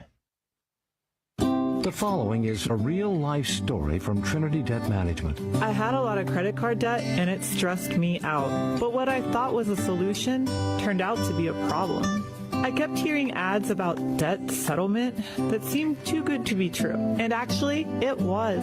When I called, they told me to stop paying my bills. That didn't sound right to me at all, so I hung up. Later, I found out that debt settlement is bad, real bad. Then I learned that there is a right way to pay off your credit cards. It's called a debt management program from the great team at Trinity. Trinity had a plan. In the end, I paid off my bills, I saved thousands, and I even improved my credit score. If credit card debt has you down, call Trinity at 1-800-990-6976. My name is Heather. Please forget debt settlement and remember Trinity Debt Management. 1-800-990-6976. From the Michaels Flooring Outlet Weather Center. Meteorologist Chance Gotch with your first alert forecast. We're tracking highs towards the mid-80s, mostly sunny skies. Get out and about, enjoy the beautiful conditions. A little bit breezier, though. Wind gusts possibly up to 30 miles per hour. Then we're tracking 2 rounds of showers and storms. One going to be during the AM commute Friday, some of which could have some stronger winds. Isolated threat of some tornadoes, but that is going to remain on the lower side. Highs towards mid-70s by the afternoon. More chances of showers and storms. Could see some few isolated stronger just south of St. Louis. A dry Saturday with isolated chances into Sunday. From the First Alert 4 Weather Center, I'm meteorologist Chance Gotch. This hour of News Talk STL is brought to you by Stifel, serving investors for over 130 years. Contact your Stifel financial advisor at stifel.com. That's STIFEL.com. Connor Roofing. You can count on Connor. Connor Roofing is now a 2-time winner of the National Best of the Best Award for customer satisfaction for roofing, storm damage restoration, siding, gutters, both residential and commercial. Please visit ConnorRoofing.com for an estimate. And remember, you can count on Connor. 1 in 4 women will have an abortion before the age of 45 in this country. That's the tragedy we must work to stop. Mike Ferguson from The Morning Show here, and that is why Reach Reproductive Health is here, to empower parents to save the lives of innocent children and to see these families come to Christ. And you can be a part of saving and changing lives. So pray and visit outreachforlife.org to learn more, volunteer, and donate. That's outreachforlife.org. Rhino Shield is engineered to outlast paint, formulated to outsmart the elements. Rain or shine, sleet or snow, mold or mildew. Our home exterior coatings intelligently designed to stand up to Mother Nature. Call 877-25-RHINO or 877-25rhino.com. This whole thing's got me thinking about how privileged I've been. America's a wonderful country. If I were a black man, I'd be furious. We're getting frustrated. Number 1 for live and local conservative talk. There are certain issues that we need improvement. They would rather have this country on its knees than be successful. News, analysis, opinion. We have common sense, and the Democrats have none. 101.9 and 94.1. And I appreciate the discussion. St. Louis is number 1 for conservative talk. News Talk STL. Mike Ferguson. What is that private pile? Sir, jelly donut, sir. A jelly donut? Susie Moore. Mama don't like tattletales. Get up, can't you hear the alarm? Get up, St. Louis. So it's time to get out of bed. Pour yourself the greatest cup of Kofifi the world has ever seen. Rise up with one voice, drain the swamp, and take back our country. Today's the day we're going to do it, and it's time to do it right now, believe me. Mike Ferguson in the morning on News Talk STL. One of the biggest pro-life events in Missouri, maybe the biggest pro-life event in Missouri, is coming to the St. Louis region again, and it's coming at a crucial time in our history. I mean, regionally here, you've got the dichotomy of Illinois, whose government can't rush into as many abortions as possible fast enough, and Missouri, where we're trying to overcome what happened in the last election with the terrible Amendment 3, trying to pass a new Amendment 3. But it's bigger than that. It goes beyond what the policy issue is. It goes into who are we as people. Yeah. And that's why it matters so much. We're now joined by Riley Gaines. Yeah. Obviously become one of the top voices in this debate across the country. And Riley, welcome to the show here. Let me start with a bigger picture real quick. And you've been thrown into the middle of this entire debate. It's been fascinating to watch, going from the issue over the gender ideology nonsense that cost you so much in your collegiate sports career to you being kind of pushed into the life debate. And they really are connected. And I think a lot of people don't realize that. But when we talk about working to win in the pro-life realm, we tend to think of this amendment or that bill or this law, but we don't often talk enough about the culture of life that needs to be the basis for all of this. What are you seeing, and what are you bringing into your appearance at the pro-life event next in May? Yeah, well, first of all, really good to be on with you guys. Super excited to chat.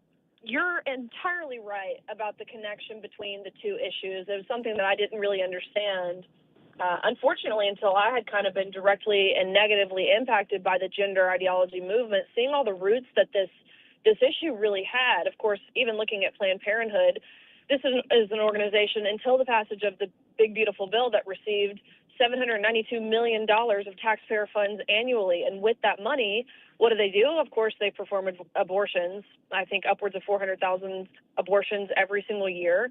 They promote gender ideology. They support the Democratic Party politically. Really, really horrible stuff. So that's when I began to understand the link.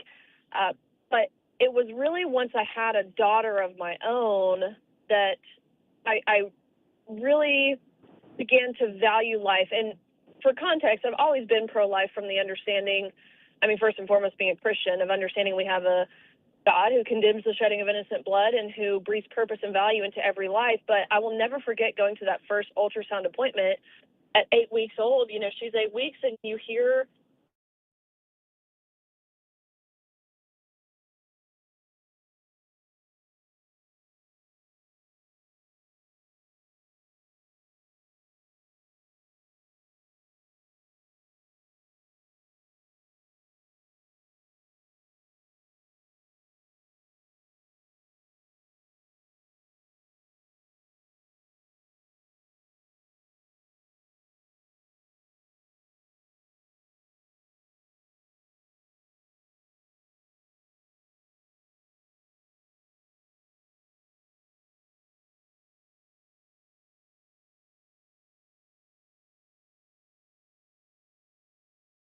denied that for a while, but now we're seeing kind of like the trad wife trend really take hold, and it's appealing to young people, especially young women. So hopefully we're seeing that shift, and I think a large part of that, to thank, is people like President Trump, who's made it kind of cool to be pro-life again. It's true. Good morning, Riley. This is Susie Moore. I'm a bit older. I'm Gen X, and I will tell you that I'm someone whose views on life didn't change until I was in my 30s, but also around the time that I had my daughter, who's close to you in age. To me, one of the biggest obstacles, I think, in this is that breaking through that barrier, that messaging barrier, because people who are already pro-life, you don't have to convince. They're already on board with you. It's the people who are still winnable, the people who, when you actually can break down some of those defense mechanisms, when they do start thinking about the issue in real terms, can see the value of life and fighting for that. What have you found has been the most effective way to reach those people who are reachable but maybe haven't come all the way over it yet? Well, I think beyond even just the issue of abortion and making sure that life is born, I think one of the things that especially young women really care about is how can we continue to be pro-life, pro-woman, pro-family, pro-child beyond that child's birth and arrival into the world? How can we keep looking out for those mothers and showing up for them and being supportive, especially moms who don't have a supportive husband, which I can't even imagine. I have found myself in this place of gratitude for my husband and just that support system, what that looks like, how he's able to not even just necessarily provide and protect our baby and our family, but how he supports me in the mission and the fight that I have found myself fighting for. So how can we continue to be there for those women and really embody what it means to be pro-life? Because, of course, that extends far beyond just the baby's arrival into the world. And again, I think President Trump, he's done a fantastic job of that. One of the benefits of his administration and certainly the passage of the One Big Beautiful Bill is making sure we're keeping money back in the pockets of parents, whether that's through child tax credits, whether that's through no tax on tips or no tax on overtime. All of this, of course, again, when you're talking about young families, that benefits those parents especially. So that's what it means to be pro-life, and that's the message we need to be reinforcing, especially to young moms. We're visiting with Riley Gaines, who's going to be at the Missouri Right to Life Make America Pro-Life Again banquet that's happening May 20th. It's going to be in St. Charles. You can get all the information and your tickets link at NewsTalkSTL.com.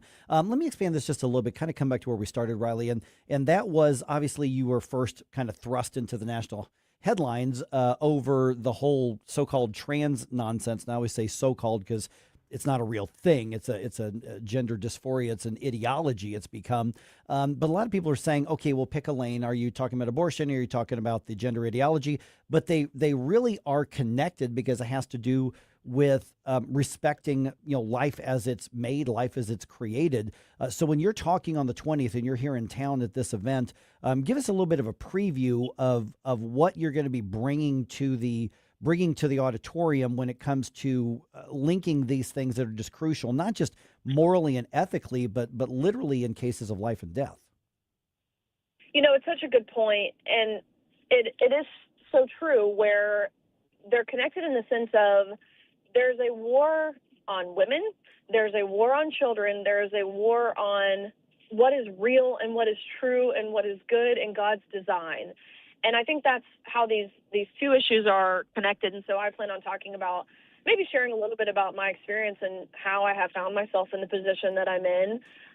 But ultimately then what I've learned over the past few years, how these are lies that are built on deception and discouragement and destruction. And who else operates in that way? Of course, that would be Satan. That's his playbook, right? Is to deceive, is to discourage, is to destroy. And so I think that's what people can expect to hear. But also, I hope to leave people with some encouragement because while, yes, some of the headlines and things that we hear in the news cycle today, they can be really daunting and dark and heavy, but we should feel hopeful and we should feel optimistic about the future because we have seen so many successes and victories and wins that certainly under a different administration we would not have seen. So while there's still, of course, a lot of work to do, there are some victories to celebrate as well that should leave people feeling hopeful about the future and the next generation. Because as you said, and as we've alluded to, I think we are seeing that cultural tide shift. And it's something to kind of revel in, but all without taking our foot off the gas. Yeah, Riley, you touched on this. You kind of got thrust into this at a very young age. And I will tell you that I mentioned I have a daughter. Her name is Riley. She's 24. Good face. Exactly. And, she went through something similar on a much smaller scale, but her time in college was tough because she did hold more conservative traditional views. And that got her ostracized in some respects. And I just wanted to know what advice you have, insight you have to impart to young women who do have these strong beliefs and want to stand up for them, but are maybe feeling intimidated, maybe feeling like they're going to be talked over or shoved aside if they do speak up. What words of encouragement would you have for them? Here's what I'll say, and what I have found to be useful in my life is I'm not going to sit here and say those things won't happen, that you won't lose friends potentially, or you won't, maybe lose followers on social media. But what I will say is it is absolutely worth it. There is no more liberating feeling than just saying what you know to be true and good and righteous and just and moral. You feel like, honestly, a weight is off of your shoulders, and all of the stress and all of the pressure that I felt when I had to stay silent, or when I felt I needed to stay silent to keep all of those things that I mentioned I was scared of losing. When I finally found the courage and the conviction to take that initial leap of faith, I felt like a weight had been lifted off my shoulders. And so while you might face backlash, take it on the chin. Find a good support system. Like I mentioned, my husband is that for me. I have amazing friends in my life, people you can lean on, people who know you and your intent and the posture of your heart and where you're coming from. Because speaking for myself, at least, I'm not coming from a place of ill will or hatred or animosity towards one person or any group of people. Again, it's just from the position of, first and foremost, as a Christian, but knowing what is biological reality, even in this case. So it's worth it, and I promise you will feel liberated for it. Okay, May 20th is the Make Missouri Pro-Life Again, Missouri Right to Life banquet. You can get your tickets still. I think they've got some left. NewsTalkSTL.com. Just look for Riley Gaines' picture. Last minute or so that we've got, Riley, again, thanks for being on the program here. I mean, there's going to be a lot to talk about here in Missouri. We've got the Amendment 3 issue that's coming up, but that's the vote that is the end result of needing to sort of relight that fire that respects life and respects, like you said, the biological realities as well. So when you're coming into town here in just a matter of weeks, it really comes down to, are we in this not just to win an election, but to win over generations and a culture and sort of reclaim that culture that a lot of people are afraid we lost. That's right. That's exactly it. But the good news is, of course, it has not been lost. More work to do, but I'm hopeful for what the future entails, especially when we have an entire generation of younger people who are ready and willing to do what it takes to help make that culture shift happen. All right. Riley, thanks so much. Really appreciate you being on the program here. We'll look forward to seeing you. Look forward to finally meeting you in person on May 20th. And likewise. Thank you, guys. Thank you, Riley. And thank you all for listening. We know you're going to be tuning in again tomorrow, too, and you're going to want to hear some great flashback music. Right. So here is your reminder. You got to get your requests into Jerome. He wants to hear from you. Pick out what you think are great 80s songs that are going to win even the biggest skeptics over to your way of thinking so that we can celebrate Flashback Friday together. Jerome at NewsTalkSTL. I mean, he always wants to hear from you, but just this time, send him good music. That, too. Destination, making cold mind to fight your war.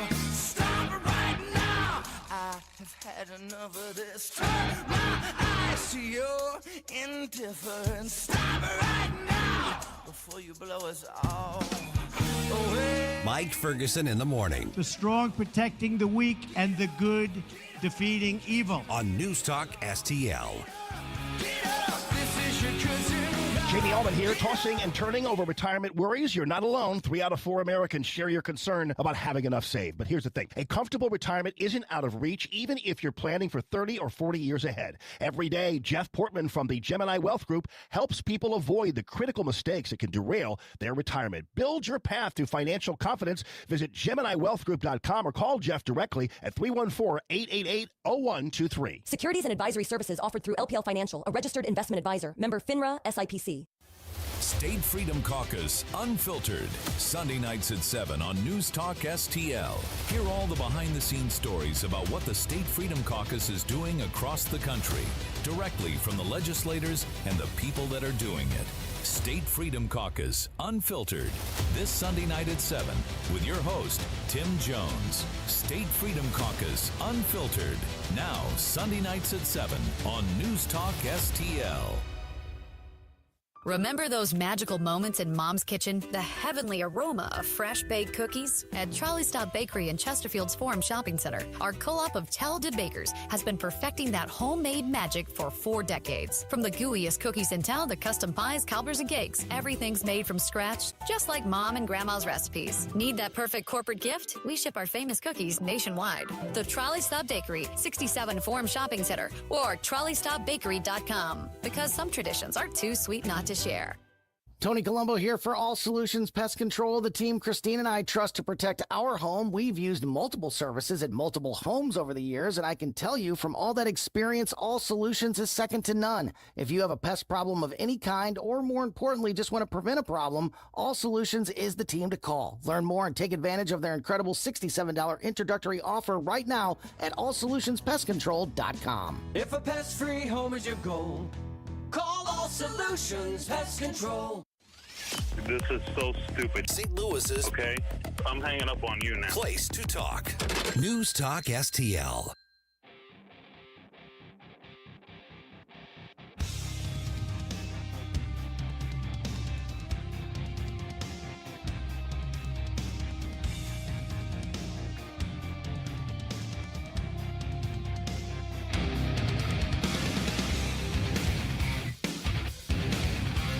Hey guys, Billy Crow here from Jeffco Patriot Radio. Hope you had enough time to freshen up your coffee, because now we're back with Mike Ferguson in the morning. I still think of Bongino whenever I hear that song. That was his like theme that he used, or a lot of his bump music on when he used to do a show. I mean, he still does the shows just online, but yeah, I hear that and I think of Dan. I just do.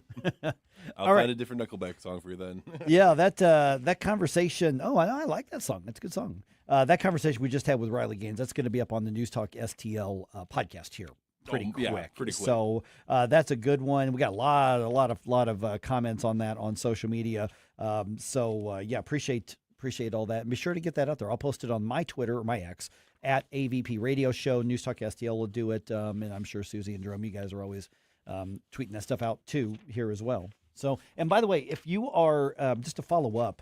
If you are as passionate about saving lives, and we noticed we didn't talk a lot about politics, and Riley Gaines was incredibly gracious right there because Trump just like took a swipe at her and slammed her on social media, uncalled for. Yeah, it was. Yeah, it was. And she's still, saying, "Hey, here's what's gone right." So I was kind of impressed by that, but I didn't want to bring up the politics of it and the whole thing.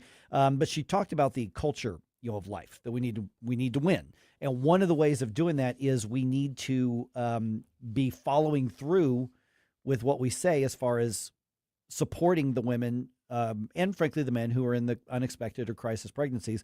And nobody really does that better than REACH, Reproductive Health. There are a lot of great pregnancy resource centers all over the area. Don't get me wrong. They're all worth supporting. REACH right now is hiring. They have grown so much. There are so many women who need their help that they need to hire. We're not talking about volunteer positions. We're talking about going to work, getting paid. This is the next step of your career. So if you know somebody who would want to work at REACH Reproductive Health, go to outreachforlife.org/jobs. And that's where you get a list of the jobs that they are hiring for. They need an accounting coordinator, an operations manager, an operations coordinator overall. And then in the patient services part of the field, in the St. Peter's location in particular, they need a nurse manager, and they are looking for a case manager as well. But once again, outreachforlife.org/jobs, and you'll get more information there. Okay. Prohibition. That's got a great history. That always works, right? You know it. You love it. Yeah. Okay. Interesting thing here. And this is normally I don't talk about stuff that's happening in other countries that much. I mean, every once in a while, Canada does something really stupid, and we talk about it because it's so close to home. I mean, you look at the tyranny that they were putting into place during the whole COVID nonsense, and that was one of the examples we looked at. And we went, look at what they're doing. You're wanting to do that stuff here. We looked at that sort of thing. But I saw an article, and I found it on Newsmax, and it says Britain plans lifelong ban on smoking for youth. Now, on one hand, you say, okay, they want people to be healthier. There's nothing good about tobacco and nicotine products. That's what they're saying. Right. Well, yeah. And not good for you. But that's not the question at hand. It's who gets to make that choice, right? And so what they're doing right now, and this is going to go throughout the entire United Kingdom. Of course, that's England. We tend to think of England as the UK. The UK is England, Wales, and Scotland, and Northern Ireland. Am I missing anybody there? It's So I know. So England is where like the king Wales, that we Wales, yeah. that we fought off was, and there's Great Britain, and Great then Britain there's is the United country. Kingdom. Yeah. So they've got this law that's about to go into effect. It's already passed Parliament, and the BBC is reporting that it needs a clearance from the king, which I didn't realize the king actually did anything other than do ceremonial stuff. But apparently, he's got King Chuck's there's got to do something there, and then their ministers, they're the heads of the departments. They're going to be given broad new powers to regulate tobacco products. So to me, this is not about the tobacco products, though. The entire article in the BBC article are all about the tobacco. But what they're doing is saying, okay, if you were born after January 1st, if you were born on or after January 1st, 2009, it will never be legal for you to buy or own or use tobacco products. If you were born before that, you were of age before we're making the change to the law, so your grandfathered in and you can smoke until you die or you can vape until you die or whatever the case is. And obviously the retail businesses who sell the products are upset because the government said, we're going to take away this part of what you can sell in this part of your business. Okay, well, regulations do that. But the other part comes down to what's the role of government in making these decisions for your life? And this is why I think it's a bigger picture. They have a socialist government. They have a socialist healthcare system. Everything is single payer through the government. And this is what we were warning when Obamacare first came about, because it is a centralization and socialization of our health and medical industry. Now, it hasn't gone as far as what we've seen in outright socialist countries, but this is an example of kind of what's to come. And you may say, well, this is a good thing, Mike. We're going to stop people from smoking, and you probably will. But look at the question as to why. Okay, the fact of the matter is that everybody gets taxed really heavily in the UK, in large part to pay for the socialized healthcare system that's quote unquote free. And so many people don't look at their tax bill, which is incredibly heavy over there, and they divorce that from their benefits. And so when the government is responsible for balancing the books, and they're looking at this saying, you're costing us tens or hundreds of thousands of pounds a year, and so we're going to control what you're allowed to do because everybody's paying into this. So everybody now has a vested interest in controlling what you do. Now, in this case here, you've got, something that's universally, for the most part, accepted as it's bad for you. Smoking cigarettes is bad for you. It is. Now, you got the freedom to do something bad for you unless somebody else is paying for it. And that's the argument they're making. And that's one of the downfalls of socialism. Well, of course. Now, I just want to go back to the whole grandfathered in idea. Yeah. Because it says that older adults that are not, they can still buy nicotine products. Correct. It doesn't necessarily, I guess, mean that they would be selling them domestically, but it doesn't sound like you would be banned from importing them. What makes them think, for whatever reason, that there's not going to be somebody grandfathered in willing to sell the same product to the people that are supposed to be gate kept from? They're without question going to create a black market. So which would you rather have? A black market of something you're inhaling and putting into your, you want a black market on that? Or would you rather have it above board where you can regulate it? Look at what some of the differences, good or bad or otherwise, with marijuana in Illinois and in Missouri here, is that where are people buying that stuff? And that's pretty much people accept not good for you. I don't think it's as bad for you as alcohol or tobacco, but now it's all above board. Now it's strictly regulated. Now I would have done something different with some of the regulations, but it's above board and you know it's there, as opposed to the guy selling it to you on the street corner. You don't know what you're getting. Well, and a lot of the damage from smoking cigarettes, besides the fact that inhaling any kind of irritant is bad, right. It comes down to how much chemicals and post-processed stuff goes into it. But what I'm wondering, though, so you have a single-payer socialist healthcare system that under law, you as a certain aged individuals cannot have access to, you cannot buy, smoke, whatever. then this black market, whatever that may look like, emerges, and now you still end up having people that will have maybe some of the same effects or some of the same health risk because they're engaging in that. Does that then put them at, like, can you deny them service? Say, well, you broke the law, we're not going to under a for it, or? socialist system, probably not.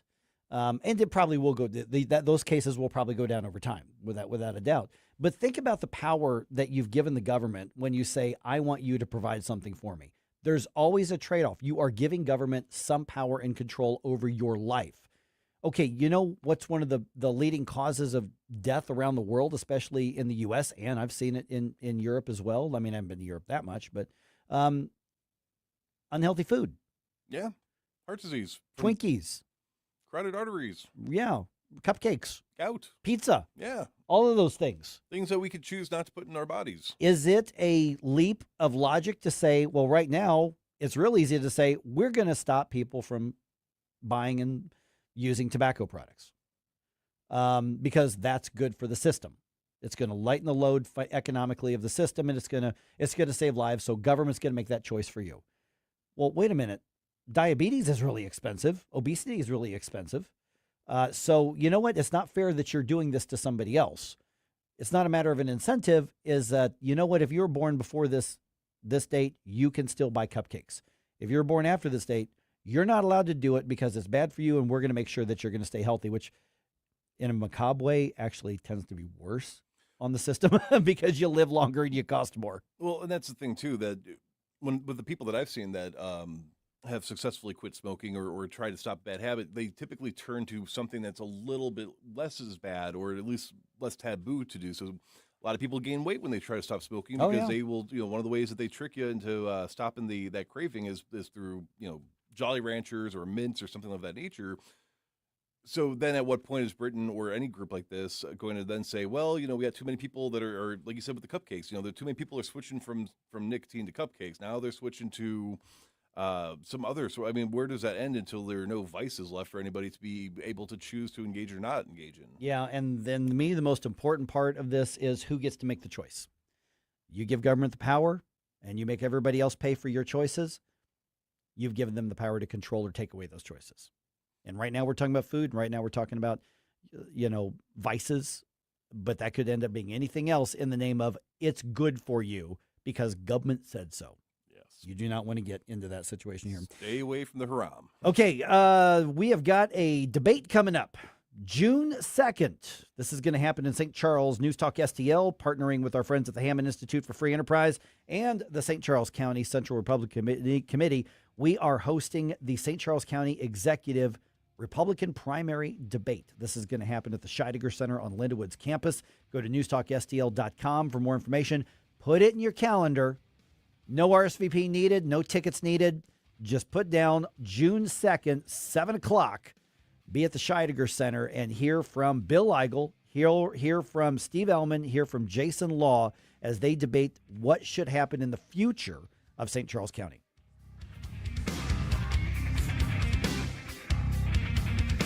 From the Michaels Flooring Outlet Weather Center.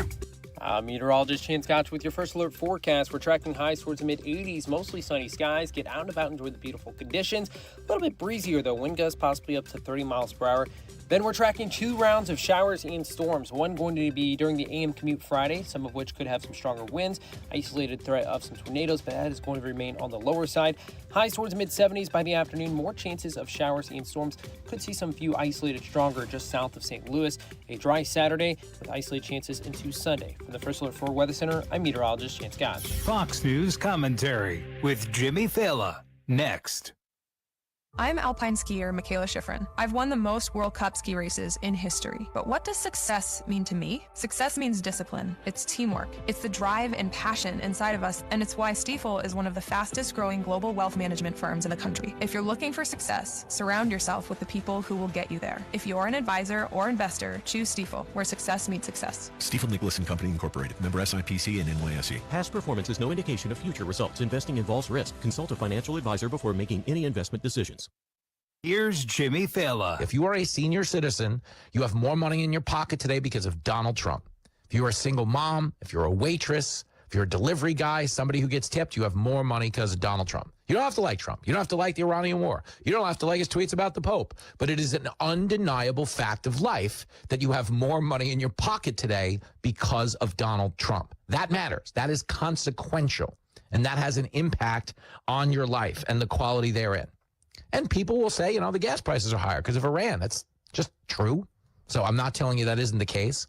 But wages are rising at a higher rate than inflation for the first time in 50 years in this country. And if you cover Trump from that consequential standpoint, it's actually like a really good president. For more commentary like this, go to foxnewspodcast.com. Mike Ferguson here. Retirement should be a time you can relax. No more stress from work. But there's one thing you can't forget about when retiring. That's your money. Do you have enough saved to fund your income for life and keep up with inflation? How will you claim your Social Security benefits? And what about long-term care? The ClearPath Wealth Management Group at Stifel is here to help answer all of these questions. You can hear their latest views on the markets and investing during On the Money, hosted by Stifel financial advisors Bob Stockdale and Eric Robert, every Saturday morning at 9, right here on News Talk STL. They can help you get organized, guide you through critical retirement decisions, and create an investment portfolio designed around your needs. To schedule your free retirement plan consultation, go to clearpathinvesting.com. That's clearpathinvesting.com, or call 636-695-2650, 636-695-2650. Stifel Nicholas and Company Incorporated, member SIPC and NYSE. Columbo here for my friends at Bluff City Outdoors in Alton. The knowledgeable staff at Bluff City has served the St. Louis outdoor community for decades, and they can take care of all your bow hunting needs, all your trapping needs, all your fishing needs, and more. Plus, while you're there, you can schedule a trip with a local fishing guide and shoot in their archery range. Bluff City Outdoors is open 7 days a week, 1 mile east of Fast Eddie's at 2813 East Broadway in Alton. Follow them on Facebook and at bluffcityoutdoors.com. If you have a phone, you have a radio. Wherever I'm at, home, car, wherever. Download the all-new News Talk STL app. If you have a phone, you have a radio. Just the convenience on the phone. Streaming live on the mobile app. Love the new app. And listen anytime. Everywhere. Anywhere.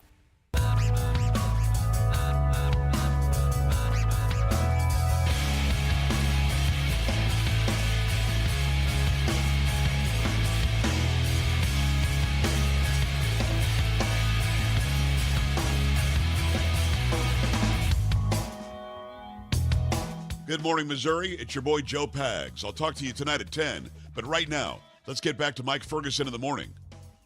Okay, Republicans in Congress going back to the reconciliation process to deal with the DHS funding issue here. They can do that without Democratic support. That's why they go to the tactic. It's a procedural thing. But is it also an opportunity to shrink government at the same time? I think we get so caught up, Jerome, in the idea that this is going to fund this national security aspect of the Department of Homeland Security, and it's about obviously defeating the left who's trying to defund it and the whole ICE debate and all that kind of stuff. But is there an underlying bigger picture to that? Our friends at the National Taxpayers Union actually think so. And so we're now joined by Thomas Aiello. Interesting take on this, Tommy. Thanks for being on the show here. You all posted an open letter that was sent to Speaker Johnson and Leader Thune. And your headline is funding for DHS through reconciliation should be temporary and offset by cuts elsewhere. So are we talking about using the procedural aspect to shrink government spending and still get the DHS job done? What is it that can be done? Well, good morning. Thanks for having me.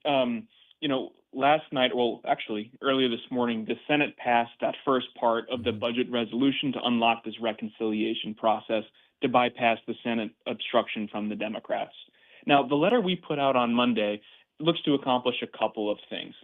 One is when we talk about cutting spending, in this regard, they're not necessarily doing that.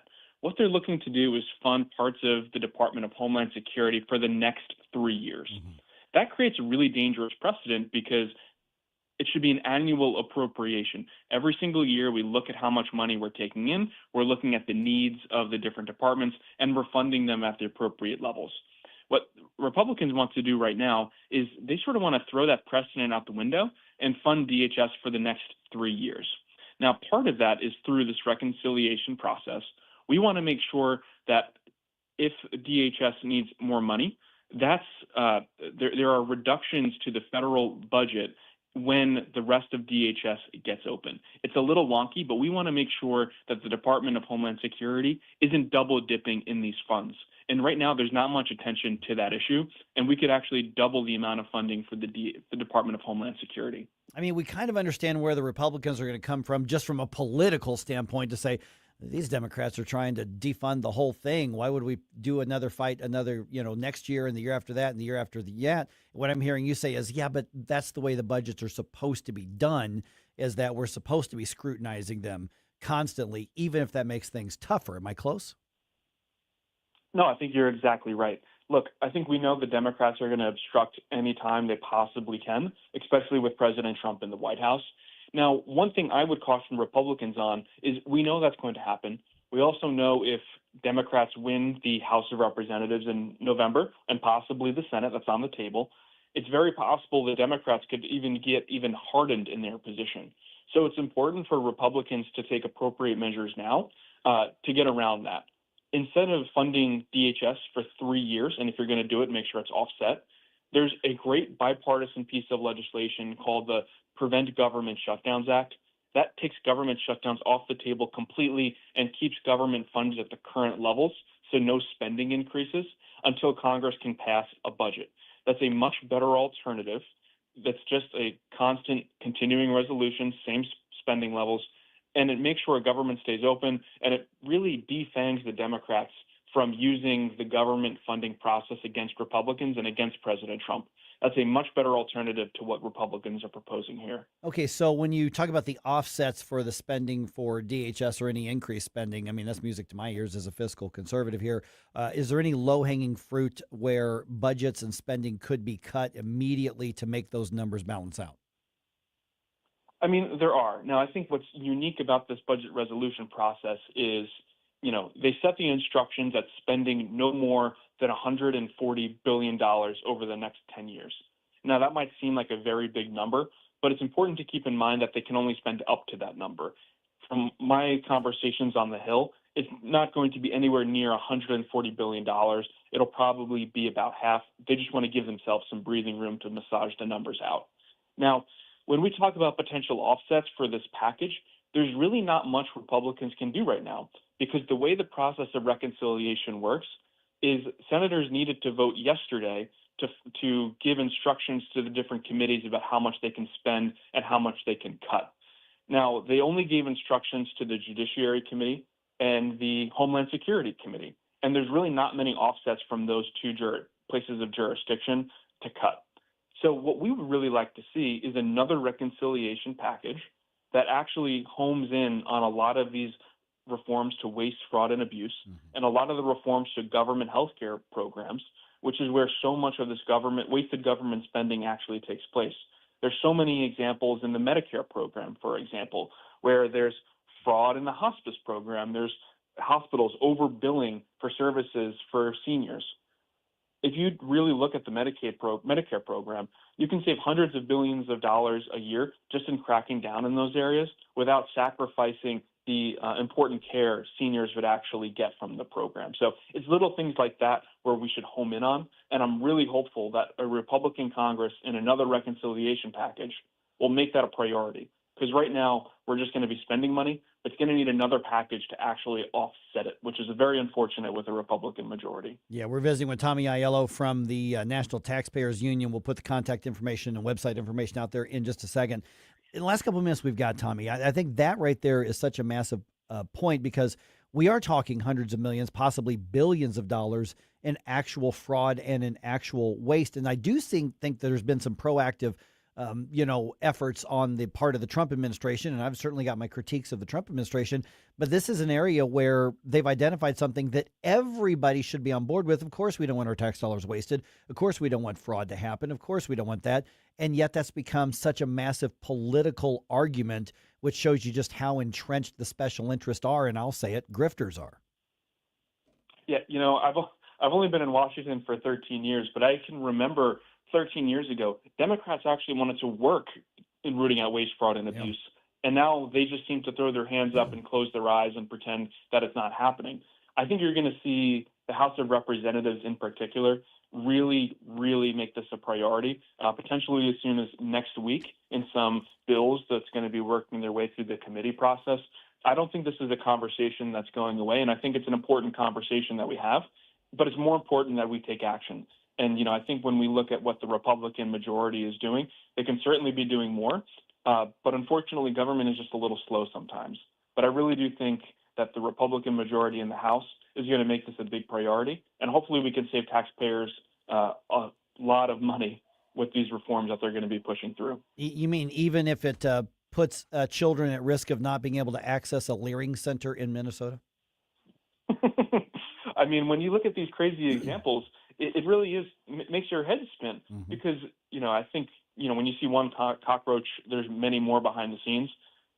What's happening in Minnesota is obviously a terrible thing, and a lot of attention has been shown to it. But there's 49 other states that have similar programs, and I think as the House works through their process, more of that is going to come to light. And again, these are things that should be bipartisan. We don't want anyone stealing taxpayer dollars, especially when we have a $39 trillion debt. We need every dollar on the table, and we need to take a full accounting of where every dollar goes. And part of that is into these programs that for far too long have gone under the radar without the scrutiny that they deserve. Okay, so, I was just on your website a second ago.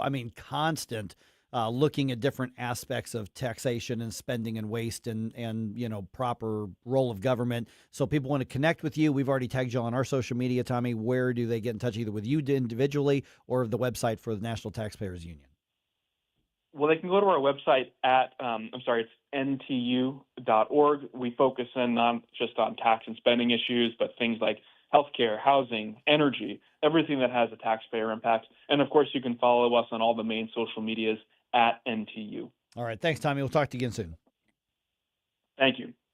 Okay, 314-912-1019 just ahead here. A data center could be coming to North County. We got those debates all over the place, but this one involves possibly $1 billion in tax incentives from the local government. Is that a good deal? Is that something they should even be thinking about? I've got the basics for you right around 8:51.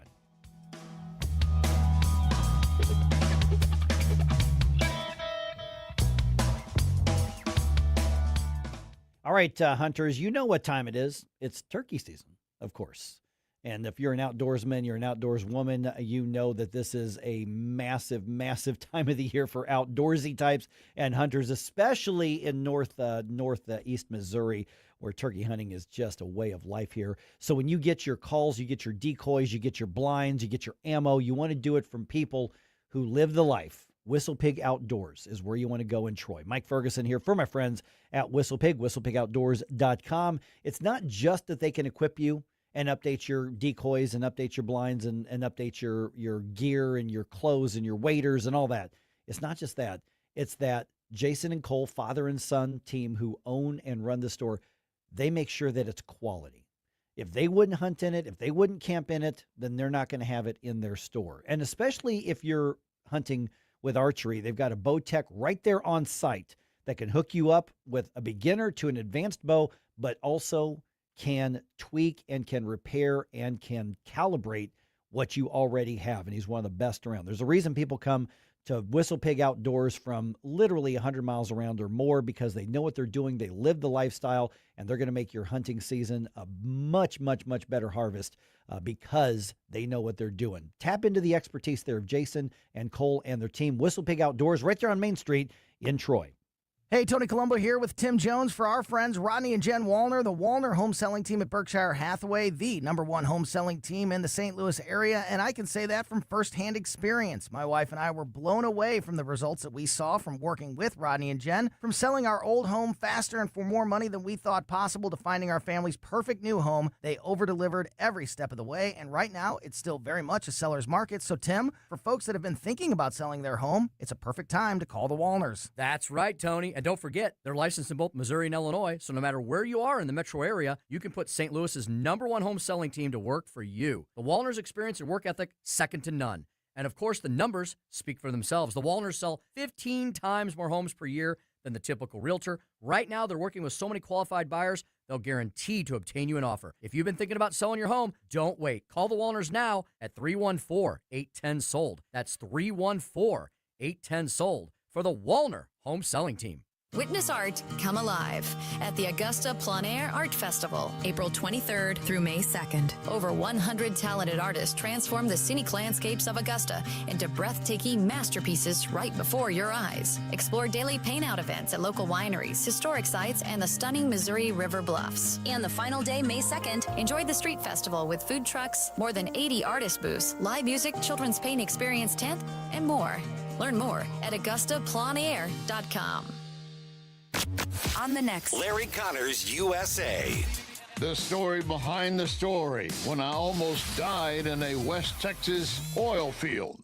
Larry Connors USA. Now weeknights 6 until 8 on News Talk STL.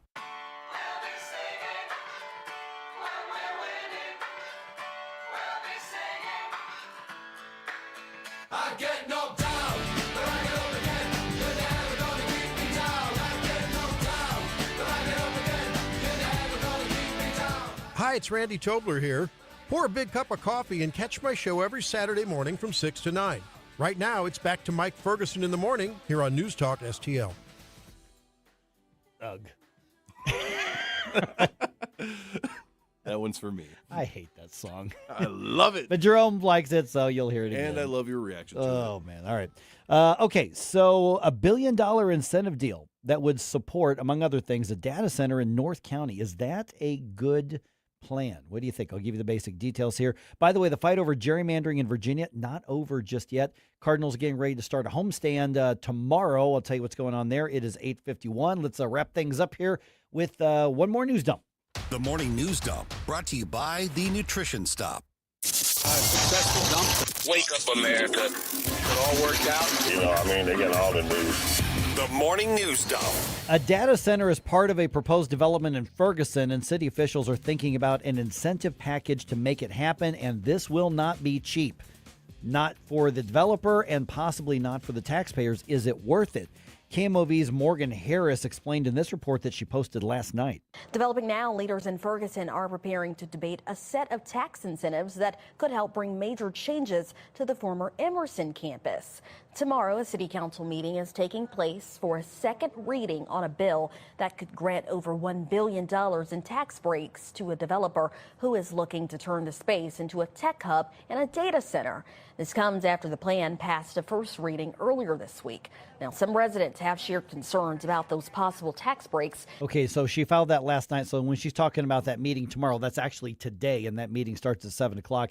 So if you've got just the incentives being worth $1 billion, you're talking about a massive project. And that's a pretty big campus. The old Emerson campus is pretty big, and part of it's going to be the data center, but it's not only a data center, because when you look at like the debates that are happening in Festus, that are happening in Troy, Illinois, that are happening in Lincoln County, that are happening in Warrenton and the city of St. Louis, those are all standalone data centers. This would be a data center as part of a bigger tech hub. And I don't know the number of jobs that would be involved. I don't know the amount of the whole project. But if you're talking about just the tax incentives being $1 billion, that's huge. Now, I'm not a big fan of the cronyism and all of that sort of thing. So tough choices to be made in Ferguson, which is desperate for private development. Well said. Yeah. All right. Let's see here. We haven't talked a whole lot about war stuff. White House claims Iran is on the brink of collapse. Been claiming that for weeks now, but they're saying that Iran is losing as much as $500 million a day as the U.S. continues its part of the blockade. And of course, Iran's doing the other part of the blockade. Okay, so talks fell through this week after both sides failed to show up in Pakistan for peace talks. Ceasefire from the U.S. is still going on, although Iran is still firing on ships that are going into the Strait. Senator Ted Cruz was on Hannity last night on Fox, and he says Iran's going to be forced to shut down its oil wells if there can't be a deal that's reached. Water seeps into the rock, and if you try to reopen them, production plummets. And so Iran is facing a permanent, massive degradation of its ability to generate revenue, to generate income. Okay, so the White House says earlier today that talks could resume as early as tomorrow. in the Middle East. But I don't think this is going exactly as planned, although clearly the U.S. military has the dominance militarily. It's just the war's still going on. Yeah, I'll believe whatever they're saying when Iran actually agrees and says, okay, we're done, we give in, we tap out. Until then, I've heard them be annihilated. They're no longer annihilated. I hear that it's going to be over soon, that they're begging to make a deal. They don't want to make a deal. They're not showing up for deals. Now we're honoring a ceasefire agreement. They're still doing stuff. I just don't even know where to begin with this anymore. All right, Congress launching an investigation into that group of now 12 scientists, because earlier I think it was 11, but now there's another one who's been connected to everything. Wasn't it 11 a couple days ago? It was like 10 and 11. Now it's 12. Now, so do they just drop whenever we talk about the story? Yeah, I mean, who either died or have gone missing in recent years. Congressman Eric Burleson was on Fox on the Ingram angle, emphasizing that he thinks this is a really big deal and really big reason to have this investigation. I mean, we have a growing list of brilliant Americans who are working on breakthrough technology that was all critical to our nation, to our national security efforts. And at the end of the day, this nation is weaker because of the loss of these individuals. Okay, so those who are involved in the investigations, they say they have not uncovered the specific connection between all of the mysterious disappearances. The case does remain under investigation, but there's a massive commonality in the stuff they were all working on. It was like nuclear science and like astrophysics and stuff like that. There was a commentator on one of my own personal posts that mentioned basically, should we be worried that this is retaliation for us taking out the nuclear scientists of Iran? And I don't know that we have enough information right now to say one way or another. I still think they need to check the area for crop circles to make sure that they're not floating away in space. I mean, there's a lot of jokes you can be made, but if you talk about people who are working in energy and national security, I mean, this is one of those that's like, okay, the line between conspiracy theory and something really, really bad. I mean, we're talking something really devious. Because if you're targeting people in that particular industry that's got such a connection to national interest on that, we need to find out what's going on. And if it's a wild coincidence, which you're getting into numbers now that makes that really unlikely. Yeah. I mean, it's not impossible, but it is very unusual in the world of coincidences for it to be that many times. Just mathematically speaking. All right, the Cardinals lose their final game of the series with the Marlins on Thursday. Final score in Miami was 4-1. Ivan Herrera's ninth-inning home run was the Redbirds' only run. Cardinals only had 3 hits in the whole game. That ain't good. You feel bad for the pitcher in that case because they can't win a game if you only get 3 hits. They can only do so much. Today is a travel day. The Cardinals start a series with the Mariners at home on Friday. That's going to last through the weekend.